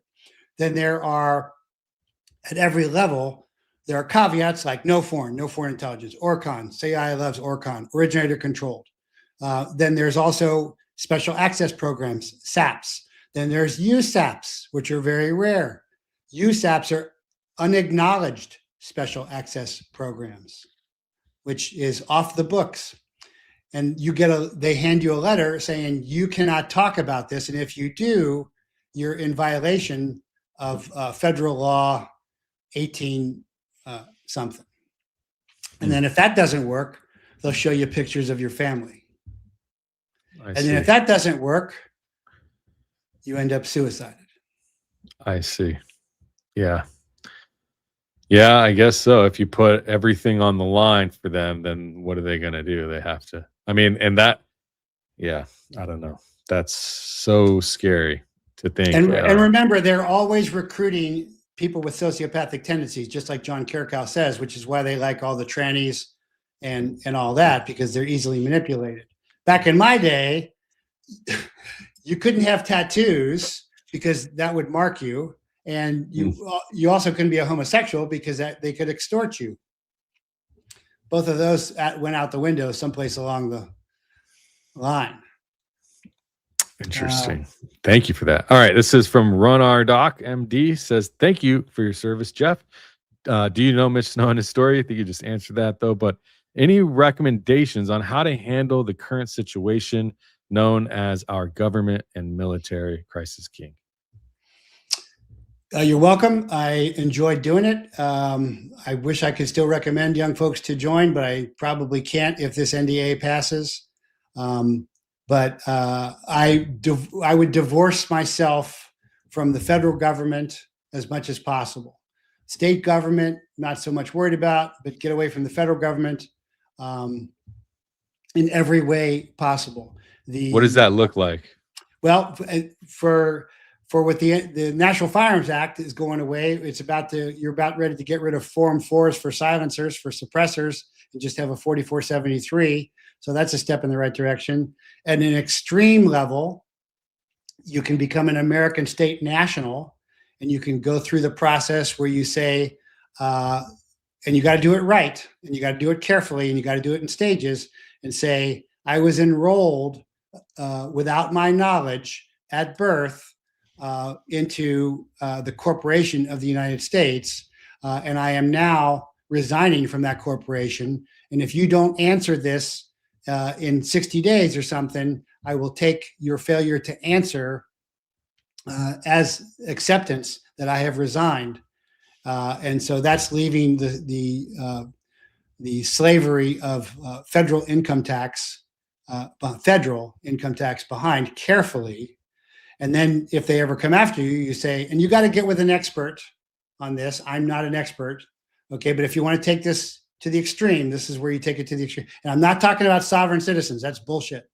That doesn't work. And I'm not ever talking about arguing with a cop during a traffic stop about this. They have no clue. Just be courteous, cooperative, and go along with it. This is for later, because when you go into court, you say, okay, I'm ready to pay whatever I'm supposed to pay. Show me where I'm supposed to pay this. Now that never happened. As I understand it, the government, the workers in actually in DC specifically, are the only ones that are supposed to pay taxes. Is that correct? Federal taxes. Okay. Yeah. And if you're in a federal zone, something like that. Yeah. But if they take you to court, then they're going to establish a precedent for this, which could be overturned because the law does not support it. So they don't usually take people to court on this if they've done it properly. You've got to do it all properly. You've got to get it certified and through the court. And you've also got to be very cooperative. Hey, if I owe something, I'm happy to pay. Show me where. Show it to me. They don't, because then establishes a precedent. Supposedly, there's some 61 million folks doing that now. All of the Congress people, in Senate, they're not paying their taxes as well.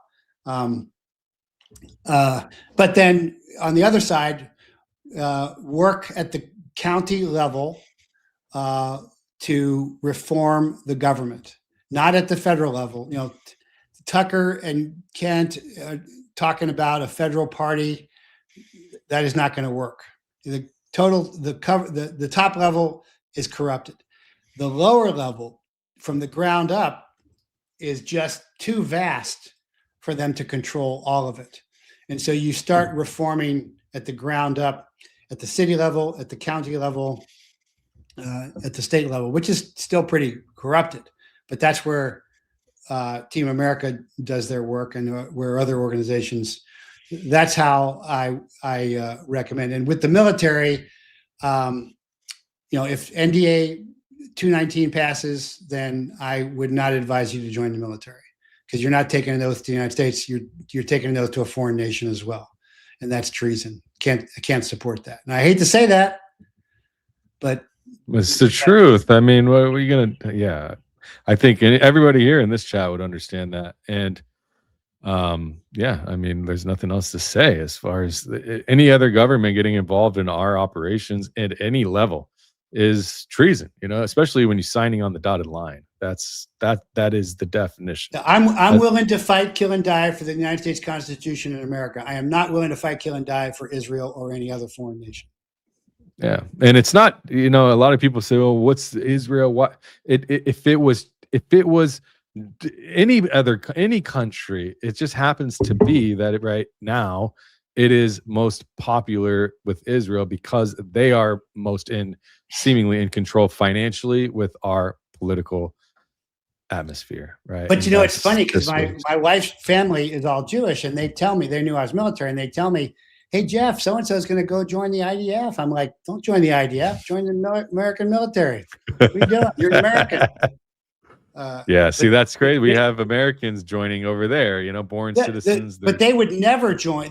They're mostly liberals, mostly Democrats, almost totally, and they would never join the American military, but they would join the IDF without hesitation. And the IDF is not that great. They're great at killing women and children, but against real fighters, not so great. And I've only had a little bit of dealing with. I've talked to a lot of tier 1 guys and stuff. Not particularly impressive. I think that the Unit 8200 stuff is pretty good. From what I've seen, their work is good, right? As far as if you're just going to think about the level of competency, I believe. But other than that, but they're done at like 22 or 23, and they're out in the world doing more IC stuff, right? So that's the only thing. But again, I don't know enough to speak on that. So, if you, one word to CIA, money. One word for MI6, corrupted. One word for Mossad, assassinations. Mossad's answer, is assassinate them. Yeah. And that goes back to the Charlie Kirk thing with the pagers, same technology. Giving Trump the golden pager, giving away a silver pager. That's right. That's right. Yeah. I told you about the golden pager. Yeah. Yeah. I didn't know about it. You told me.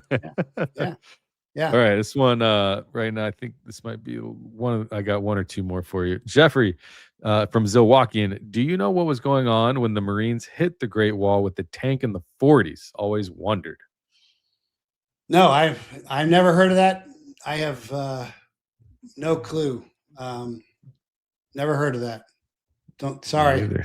I know in the 60s and 70s there were border clashes between Russia and China, hand-to-hand fighting, but I don't think that's what you're talking about.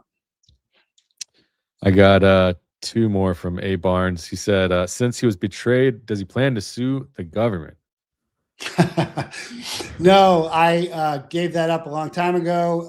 That's a good question. So I could have gone to district court. It would be extremely expensive, and it's their field of battle. And I have another friend, Jay Dobbins, who's a famous ATF whistleblower too. He tatted himself up and infiltrated the Hells Angels, and his house got blown up, and the ATF betrayed him, and he went after him, and he was just not going to let them win. And $2 million later, after he had proved his case, a decade later, the judge recused himself and reversed the whole thing. And he said, Jeff, if I'd known what this was going to do, because the people don't realize the tremendous PTSD that you go through with this. There's a tremendous amount when all of your peers think that you're a piece of shit. When actually they're the guys who are persecuting you are. He said, I would have never done it. I just wasn't going to let him win. And he's one of the few guys I can't get on the show because he just doesn't want to talk about it anymore. And I get that. There's stuff I don't want to talk about anymore. So no, I did not. I just let go of that because some guys, a lot of cops, if the job is your life, then in 2 years after you leave the job, you're dead. The job was never my life. My family was my life. I had a martial arts school. I had a shooting school. I was, I left the job. I didn't like even a lot of the people on the job by the 2000s. And so I just moved on, and I became very successful and popular, when people heard my story, because it turned out to be true. Everything I said turned out to be true, and everything they said turned out to be a lie. You did the rounds on news back then, right? I did. I was on everybody. Yeah, I was on everybody. Yeah. Wow.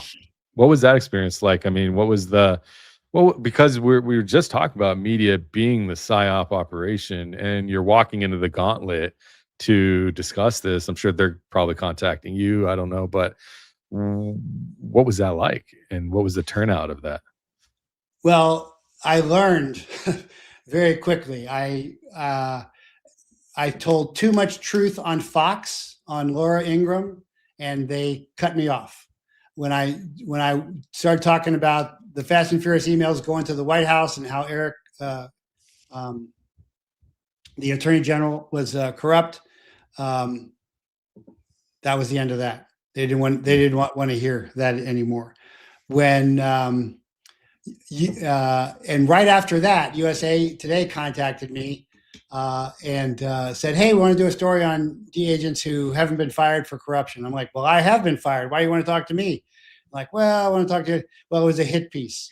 Because then they published the MSPB underneath there. And it was, again, just because I had just been on Fox telling the truth nationwide. So they wanted to put out a counter hit piece. And so I started to figure it out. Now I see. And so it took a long time for you to put all the pieces together, huh? Oh yeah. It took me a long time to understand. I just recently, when I talked to Hector, like 2 weeks ago, and he said, Kiki discovered that Oliver North had the Contras in Mexico there. And then I went, oh my God. And I found out that the head of DEA was following my case weekly. Well, they would have pulled my record. Well, I'm all over JPAS. JPAS is the classified personnel system, joint personnel something. It's a classified system that you're in. Well, I'm all over it. I'm Army, DEA, DOJ, I'm DOD, DIA. I'm all over that. So she probably pulled that and looked at that and goes, oh, work with the Contras and Special Forces inside DIA now. His CIA probably scared the shit out of her that I hadn't even put all the pieces together then. I'm still putting the pieces together. But, like I said, Charlie was just putting the pieces together. He was just abandoning Israel. He was just realizing October 7th. but they'd already put on the pieces of what he would be like in 5 or 10 years, what pieces he would have put together about them then. He wasn't killed for the threat he was now. He was killed for the threat he would be in 15 to 20 years, where he could actually be a presidential candidate that could win. Surely they had his phones bugged as well, so they already were trying to figure out if he is that problem, and ultimately came to this decision that he was, right? Yes. So, Yes. all right, I think I got one more for you. Since you were an insider, how does he suggest exposing the insider corruption? So I encourage, and I have done a lot of talks to whistleblowers, and I encourage whistleblowers. I've actually done some closed seminars with just whistleblowers in different groups, FAA, for example, other ones, and have told them my story and how it turned out. Well, it was not fun to go through, but I had a counselor, I had a biblical holy man I studied the Bible with, and I said, why do I? And it just didn't happen once. This happened multiple times. This happened at the federal level, happened at the local level. I'm still on their watch lists because various people I've interviewed said, hey, your name came up. And I said, why do I have to go through this? And, he told me, God is crucibling you. God is tempering you. I'm like, I thought I was tempered. Like, I thought I was tempered the first time. It was, no, you're not tempered enough. Like, well, what do you get to do? What do I do? He goes, well, you get to sit in pain now. I'm like, oh, well, that's a great answer. But it's true, because in pain and suffering, I've learned patience. I've learned fortitude. I've learned that I can tell other people what this is going to be like, that there is a light at the end of the tunnel there. And so I encourage whistleblowers to stand up. And I know there's a crowd inside the government that they can't think of living without. I'm thinking of somebody who was, and he infilled my organization. He was a former U.S. Deputy Marshal and turned informant. And when he retired, he just didn't know what to do with himself. I mean, so you and I were like, well, we'll start another business. We'll do something else, right? I did tactical training for a decade. Then I did competitive intelligence for 15 years. And I was doing a podcast at the same time. And, we're always figuring out something, right? Something we love to do. And that if you do it well and people love it, people will pay you for it, not maybe fabulously, but, but there are people who they're on the teat and they don't know what to do if they get off the teat. And so when they get off the teat, the government comes and says, hey, if you spy on these guys, you can stay on the teat plus your retirement.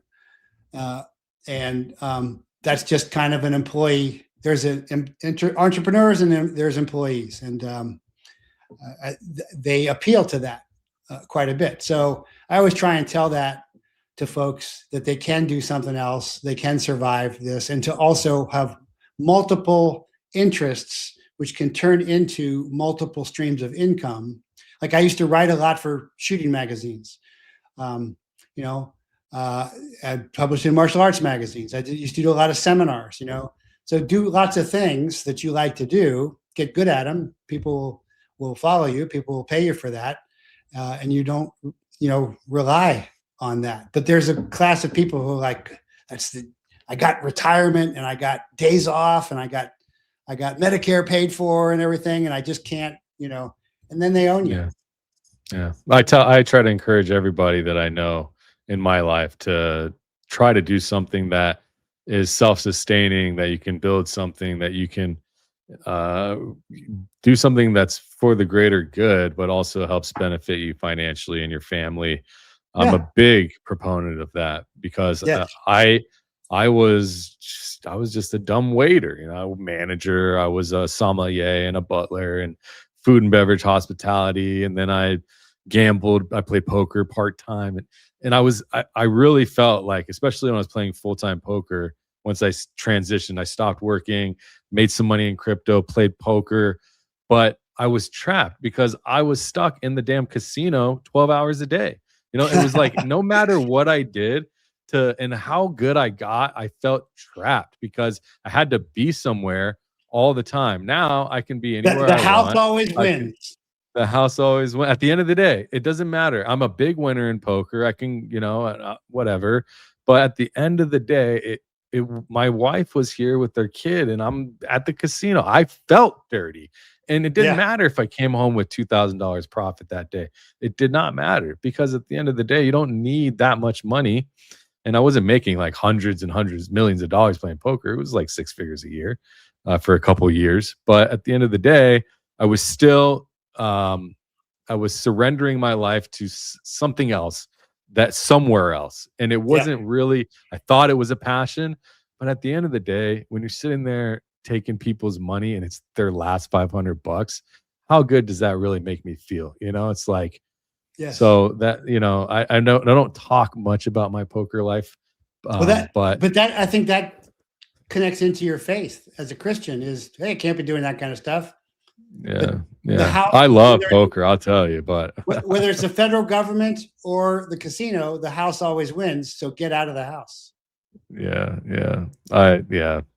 True. Well, Jeff, why don't you tell people where to find you, and if you have any last words? Man, this was an incredible conversation. So, thank you so much for having me and letting me tell my story. And it's very cathartic for me, and I really appreciate your kindness, in doing that. And so I'm on X, Rumble. I even got a new YouTube channel, JP Intel, because they shut me down before. My shows are the Prather Point. They're live Tuesdays and Thursdays, 1 p.m. And if you want to see my deep dives, go to patreon.com/Jeffrey Prather. And I have $5, $15, $25 level, $5 curated news, 15 special resources, $25 daily training videos, me shooting, fighting, horse riding, faith, all kinds of cool stuff, and doing online classes live monthly with my students across the country. So that's where you can to find me. Man, God bless, dude. I appreciate you coming on. That was awesome, man. I've been wanting this for a long time to hear your story. Well, thank you. I hope it was interesting to you all. Of course. Yeah, absolutely. Well, Jeff, thanks, man. Let's do this again soon. Maybe you have me on next time and definitely do it again. Yeah, definitely. Just remember, freedom is never given. It is earned, fought for, and won. So take it. Thank you. Hey, I like that. God bless. Take care. Well, that was Jeffrey Prather. And man, what an incredible story. What an incredible gentleman. And every time I talk to him, I feel like I learn something just incredible and profound. And I hope that you feel the same way too. That way we can continue doing this. And I appreciate the support showing up here for all of us and what we do. So I'm going to read a couple of these super chats here. We only have a few left, and then I'm going to go ahead and close up because the wife she's walked in like 3 times with the baby trying to see if I'm done. So for the intro, thanks, Garrison. That was fire. Blessings always. Christ is King. Thank you, bro. Critter KC gifted 1 Danks memberships. Meet us on. I might be missing tomorrow's membership live. I don't think I've missed a Saturday except for maybe one, but I do have something important to take care of tomorrow, so I might have to reschedule maybe to Sunday. But I will put a post out to YouTube members and in the Club Vatra Discord. All right. Walking, wearing food, mass trauma, data events need emotional assets. That's exactly right. And that's exactly what I was talking about with the, I did a whole deep dive on these AI drones, the autonomous warfare, and actually the future of it and what they actually need to master the future of autonomous warfare. And this emotional trauma assets, trauma for emotional like data is probably the largest key component of missing data and statistical data that they need to push forward with whatever they're trying to do here. Thank you, Critter. Walking Worm Food. Yo, Danks, I have that NDAA petition too.